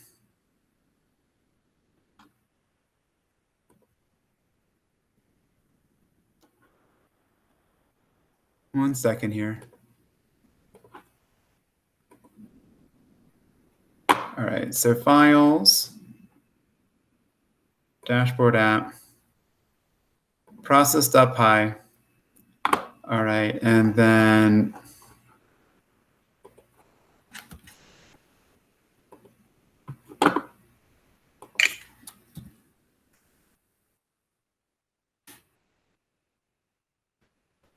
so the idea here is I actually wanted to start a console here.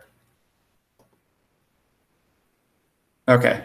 All right. Yeah. So sorry, go back. So step one step backwards is process.py, and let's do bash console.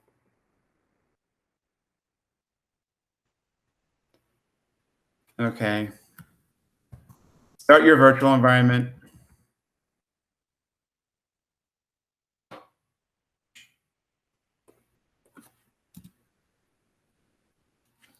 All right. If we check our directory, right, it should say Python, process.py.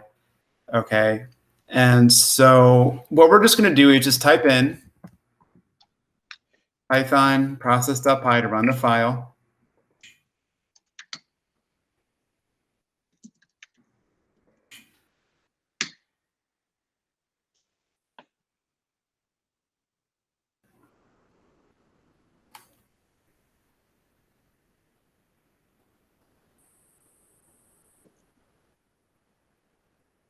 Okay, you should see output that's somewhat analogous to mine.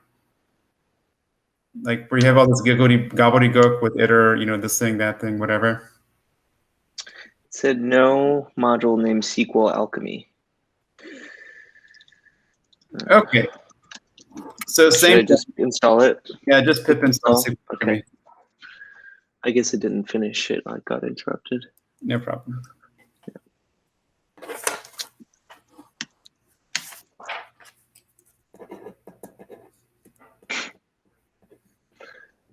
Cool. Okay, it looks the same. Okay. Kind of the iter thing, 599, 699. So this is kind of the output that Prophet does from the console if you run it. Okay. Okay, Nibi? I am pip installing FB Prophet. Okay. And got another error. Just gonna let this run before I tell you what it is. Okay, yeah, sure.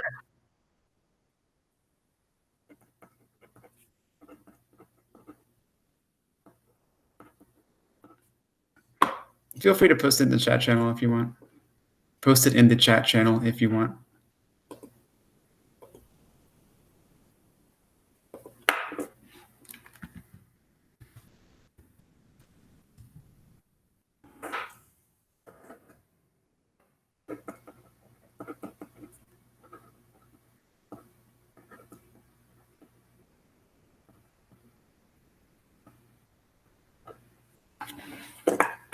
All right, Devin, if you check, the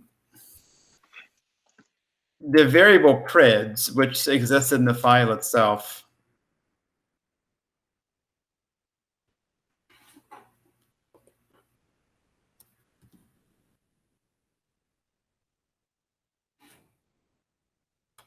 Okay, in fact, hold on.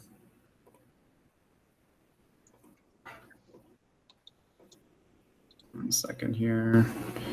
Okay. Okay, let's just, okay, so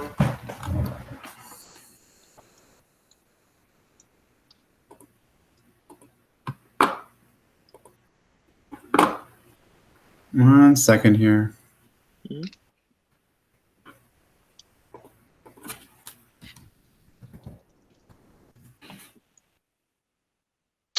Because we weren't using Python, right?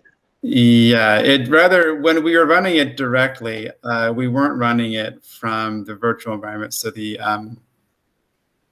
application wasn't installed. Rather, the appropriate libraries were installed. But the idea is, what this is basically doing, it'd actually be nice if we could just run it from the terminal here. Let me just, okay, let me take a quick look.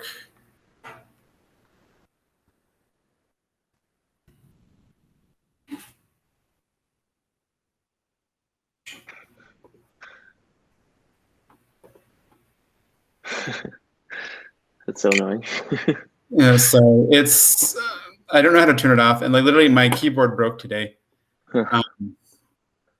And so I can't type the words X, C, or V. So you just kind of get like that camera click. Okay, all right. So with that being said, all right, so if you run the file here,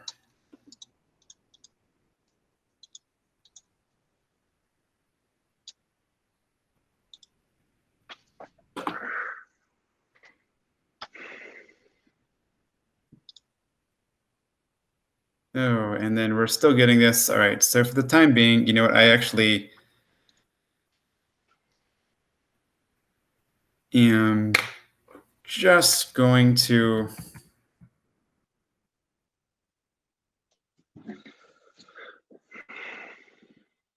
we're just going to leave it at this for now. Okay, so this is the file. It'll basically go ahead.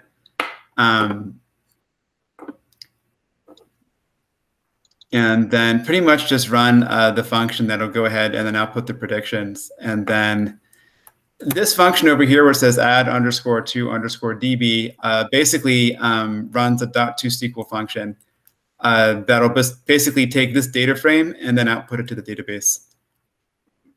Let's go ahead. Let's check.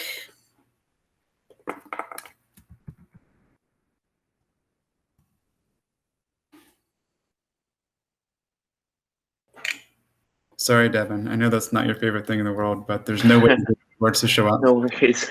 Right. It's like I'm taking a little camera frame or like something like that, but.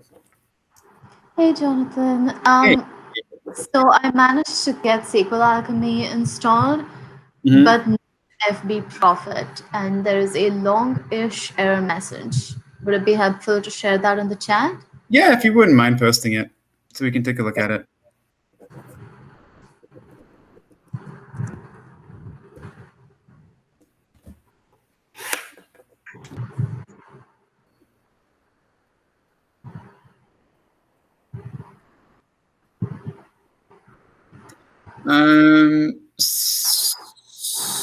So exit status right over here.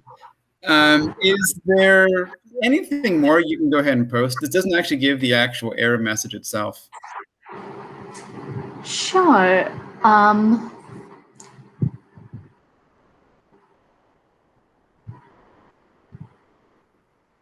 Okay, so I'm scrolling up and I see a couple of things. So I'm just going to post those as well. Sure.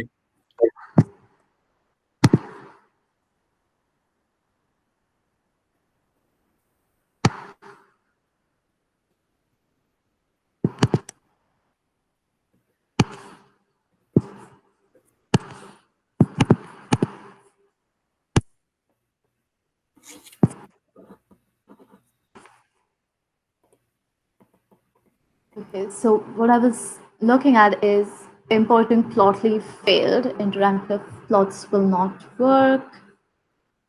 Then there's another one called module not found error for lunar calendar. Okay. Is it possible just to paste those in the chat? Sure. I can't be sure that I'm finding all of them because it's a wall of text. So I'm just trying to look for something that says. Yeah, sure. Okay. Was this when you ran pip install fb profit? Yes. Okay.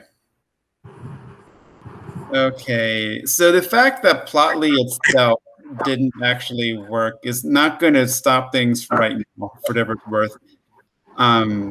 So I was curious, in your console, not in Python, but just in the console, can you try doing pip freeze? Pip freeze. Okay, let me just try that. You said not in the console in Python? No, in the console. In the console. Okay, so I'm in the console and there's also so I'm in the console and in webinar files. Is that correct? Yeah, that's where you should be. Yeah, and just and make sure you're into the virtual environment that you created. Yes. Okay, so done with pip freeze. I see a few different things here. Okay, you should see a big list of stuff, like NumPy is equal to 1.0 whatever, like this package and that package. So things like Flask and NumPy and Pandas. Yes. Okay, all right. Can you just scroll down? It's in alphabetical order. Do you see anything listed for FB profit? No. Okay. All right. I can try circling back. You basically need to have that installed to be able to run this this section right here. So to be honest, this part, this is the actual, we're running the part where we actually build the profit predictions. And then, we export that to the database. So this particular section, if you don't actually have profit running on your computer, to be honest, it's just not going to work, unfortunately. Tell you what, if you want to, we're probably just going to go ahead and probably just kind of run the last section and then see if it works. And then if it does, we'll wrap things up and I can take a look at your screen if you want to help get things installed. Yes, of course, you can keep going. Okay. All right, that's fine. So Devin, my understanding is for you, things work reasonably well. Like you run the file and like you, Yeah. Okay, it executes. Okay. So far, so good. Okay, all right. So prids, if you look at the variable prids, this is basically just the database, rather the data frame itself. Okay. The data frame itself. Okay. That we looked at here. Okay. So the idea is the function that runs in this. So where it says build profit prids, right? This is basically, if we were to look,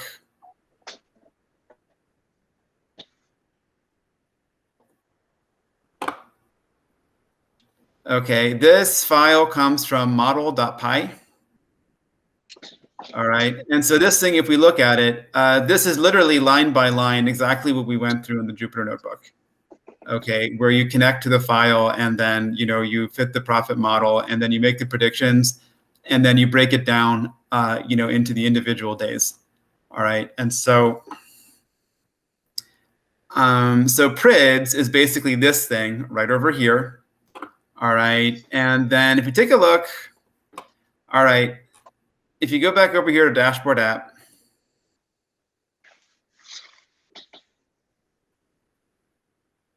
okay, and go back to the file process.py. All right, so this is basically what we need to add to the database.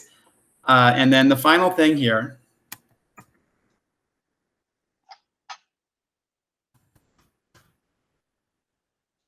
All right, this function right over here, add to DB, okay? And then notice here we're passing in the variable prids and then this thing over here called predictions. Okay, so take a look, this function, what it does. All right, if you go over here to the utils file,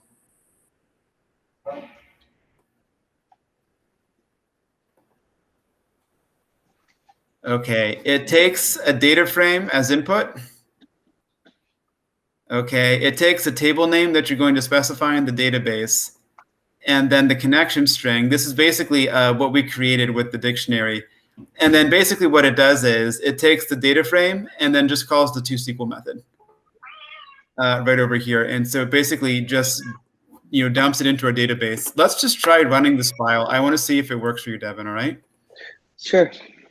All right.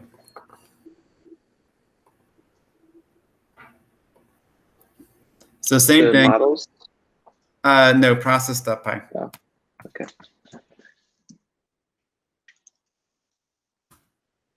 All right, so save it.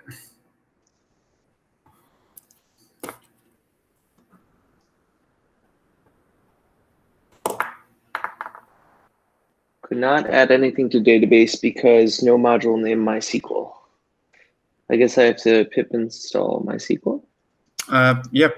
Was it literally no? Was it just MySQL? Yeah. Okay. Yes. Oh, that might be an error. Pip freeze and then see what you have installed. There should be something called MySQL connector. No. Okay. All right. So yeah, same thing. Try pip install MySQL connector.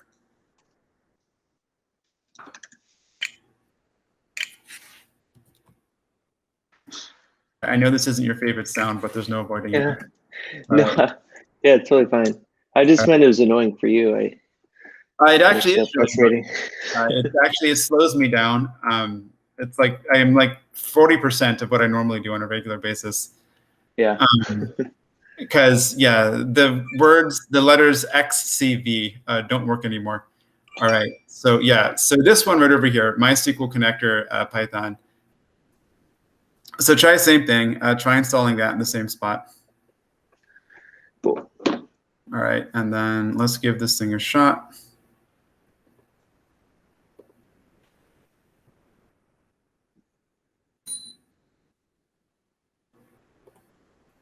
Failed because in table predictions, column state, varchar requires a length on dialect MySQL. I think. Okay. I guess when we defined the data type for the column, we have to. All right, so let's try over here. What was the specific message? I just posted in the Okay, let's take a quick look chat.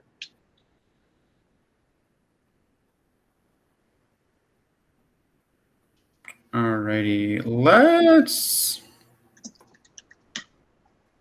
So there should be a way to go ahead and do this. 1 second here. We'll probably have to modify something. 1 minute.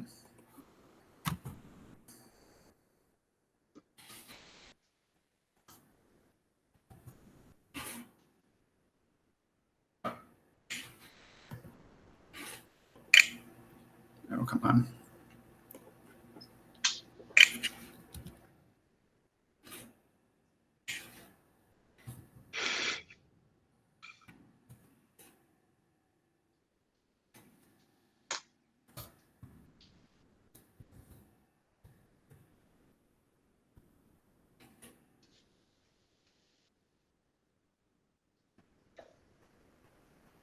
Okay, all right. So pretty sure here what we're going to do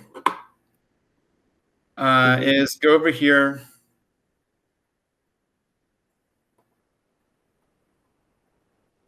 Process. Excuse me, not process, utils. Okay, and so this is basically where we're defining the data types. Yeah, one second. Okay. Utils. Okay. Yeah. Right. The same thing. You should literally just be able to copy this and then just paste it throughout. Ah. So the idea is, since we're trying to create the table to begin with, Right. Need to specify it this. needs to have this defined. Actually, and That don't makes do that sense. for the integers. Excuse me. We don't need integers with particular. Just the string. Yeah, just the strings. Okay. All right. Normally, if we would have created the table deliberately to begin with, we would have defined the length for each. Yeah, that makes sense. This is basically just doing like a create table statement for us automatically. So, all right. So let's try this. Oh, nice. It worked. Okay, works. Yeah, Okay. Succeeded. Okay. All right. So good. So if you wanted to, Devin, and then you're kind of like our success for the class here. So if you go over to the databases, right, and kind of take a look at the table you created, you look at show tables, things like that, you should have, you should actually see, the corresponding records and things like that in the database. Yeah, let me see. Yeah, sure.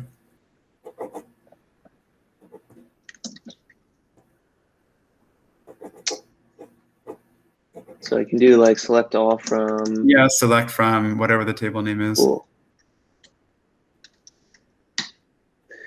Yeah, there's data in there. Okay. Yeah. All right. Yeah. Cool. Okay. Real quickly, just so you know what we did, it's a little bit harder to run like online, but basically, when you have the data frame, it's just toSQL, and then you list the name of the table, and then you put in the connection info, and then it'll just go ahead and then dump it there. Okay.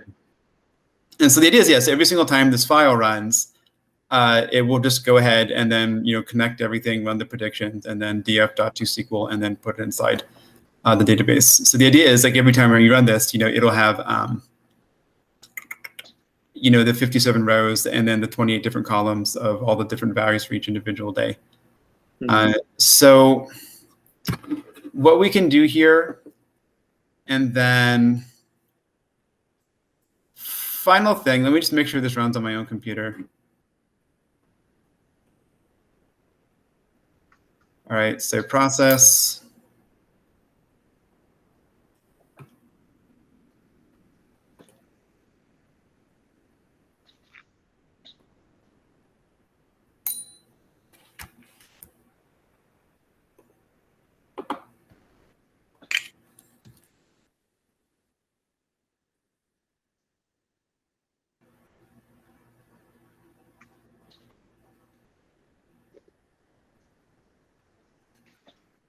All right, so Needy, at this point, you'll just kind of have to sort of watch a little bit, and then I can circle back to you after class.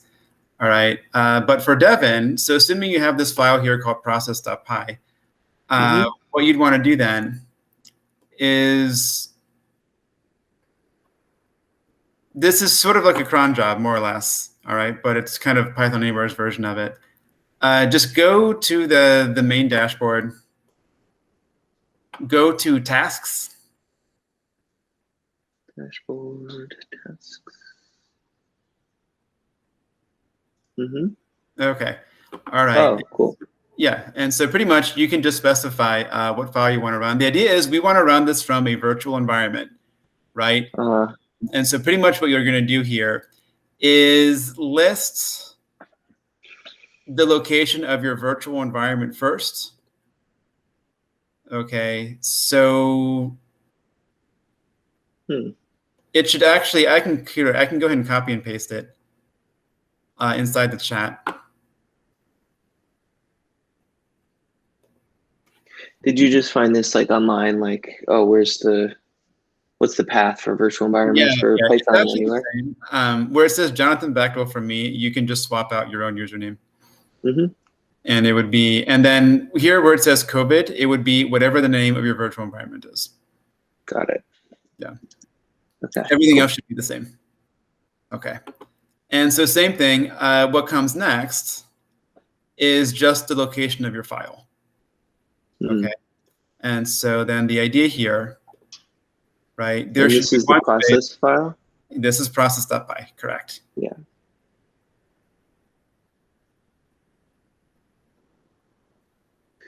Is there a way to get the I guess in Bash I can do it, but like get the path for the file. It's still going to be the same. It's going to be home, /home / your Yeah. user. I was just wondering how like I would have gotten it if you hadn't. So literally in the actual, I just got this from the Python Anywhere like source directory. I see. I see it. And actually, it's almost exactly the same as what I did. They just swap out like your username versus whatever it is over here. Could you post that the second one too? Yeah, sure. Yeah, no problem. Okay. So the idea then.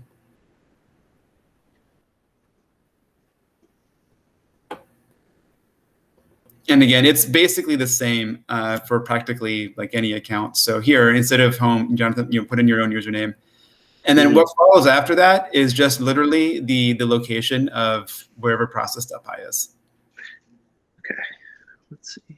Okay, so take a quick look. And you just do a space after the virtual environment? Yeah, one space. Okay. All right. So I will actually do the same thing over here from what was just created. Will it be clear if I made a mistake or? Yeah, you can actually run it right away, and then you should get the same output as if you ran the file directly. Okay. So real quickly here.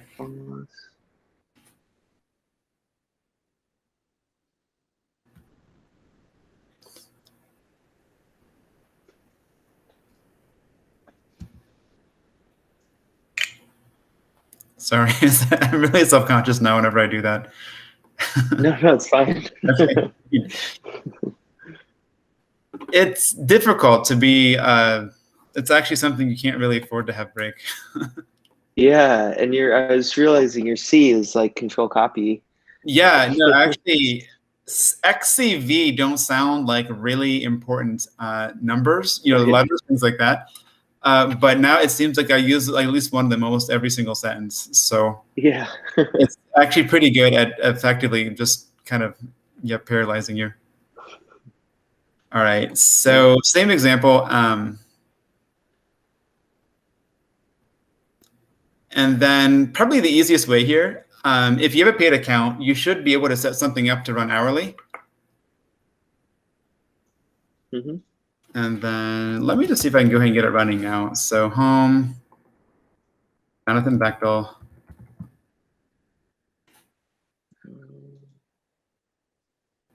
Actually, let me just get it.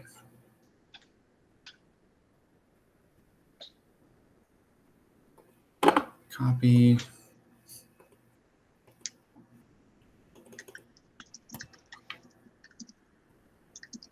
Okay, so we have this. And then we have this. Copy.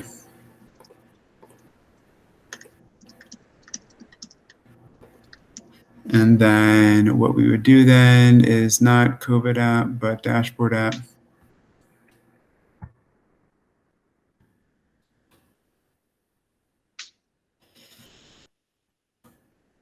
All right, and so same thing, if you're creating it over here, it's easy to test if you just run it hourly instead. And just set it for like the next minute or something? Yeah, exactly. All right. There's no way to force it to run? Not directly, no. At least not that I'm aware of. All right, let's see. Okay. So I'll try running it at, let's suppose, 7 minutes. How can you tell when it's running? Oh, running tests. Yeah.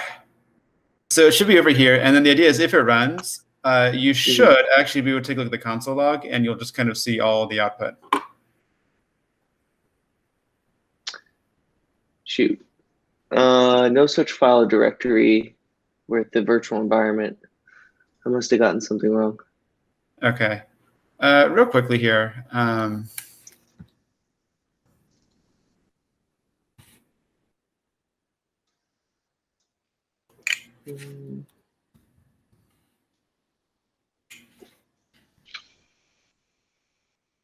Here, there's just a single page they use for how to go ahead and sort of go through with this. Oh, actually, I think I got the name wrong for the virtual. Okay, all right. Let's try it. All right. Now I have to wait till 9:14. Wait a minute. Yeah, I'm not aware of a way to force it to run. You keep changing it.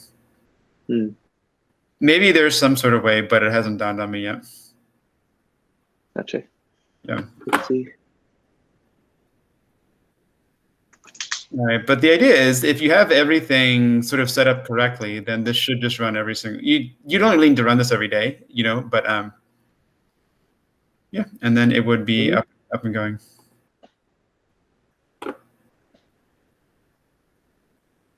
And then if we're all curious about the official install, actually, hold on. Wait, we just. what was my? Oh. Shoot. Forgot now what my virtual environment was called. Is there an easy? I don't know if there's an easy one. You'd have to look it up in Bash.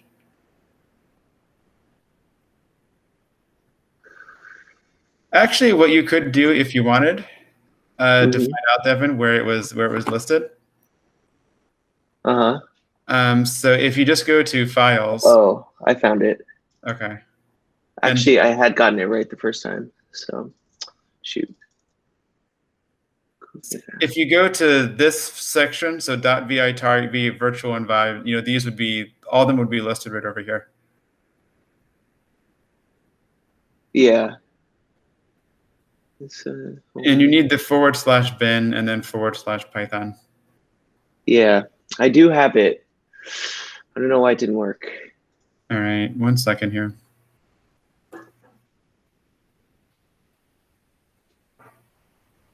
Can't open file.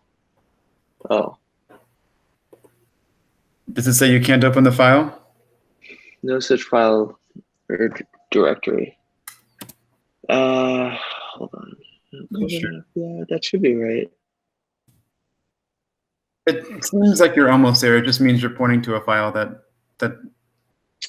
according to it doesn't. Yeah. Process src. The source probably is not going to be there. Oh. So if you actually look at the source code for like the directory, it's in the source file. But the way we created it is probably just in the original file itself. So here, if you can see my screen, Devin. Oh, you're right. You're right. Yeah. It's home, your username, I call it a dashboard app, but then just process.py. Okay. Let me try that. Yeah, sure.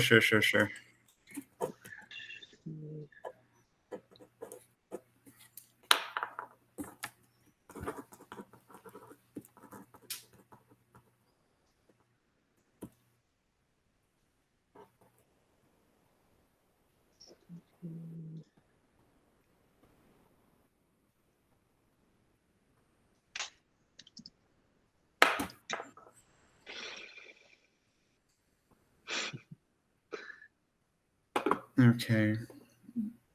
And then seems like so low tech to have to wait for the minute to test it. Seems a little low tech. There actually might be a way to go ahead and run it, but I'm actually just not entirely sure if it's what it is. It's not clear to me anyways how to do it. Yeah, I know. So we're kind of just sort of waiting here. Letting but you know what? Getting things to run on your own on a server is actually it's kind of a big deal. So it's even though it seems it's definitely tedious, but all right. Yeah, it'll be nice just to once it's up and running. Yeah, it is. If you could run the file, in its original location, that means it worked. Oh, beautiful! That's awesome. Wow.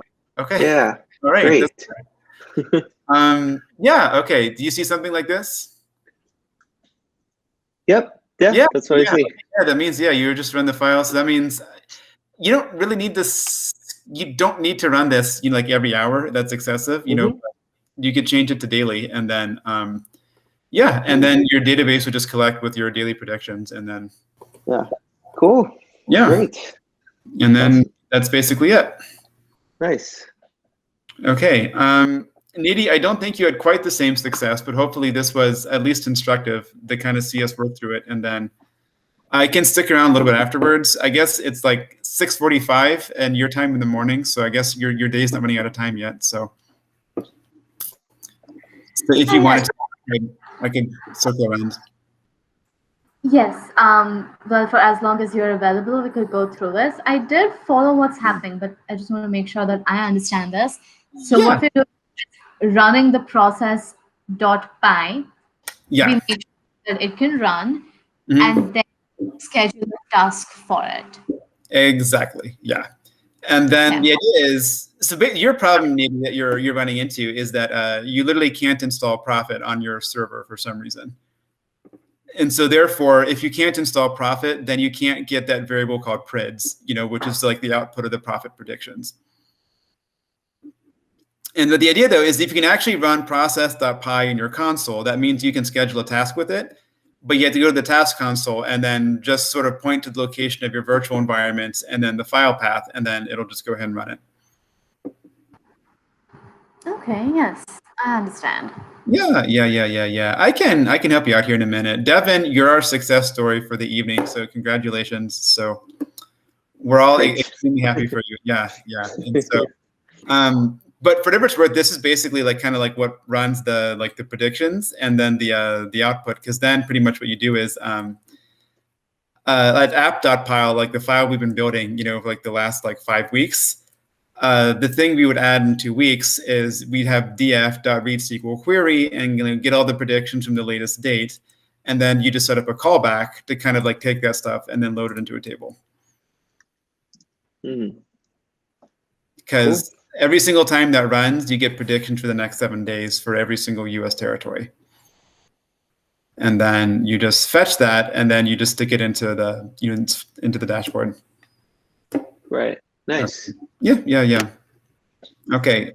So let's, again, I can help people with their environmental setup stuff. Devin, you seem like you're probably in pretty good shape though. I think it's running for you, so you're good. Yeah. Okay, cool. Yeah. Yeah, thanks so much. Yeah, no worries. All right, thanks for coming by. Yeah. And then see you next time. Catch you later. All right, Yep. super. Okay. And then I'll stop sharing the screen.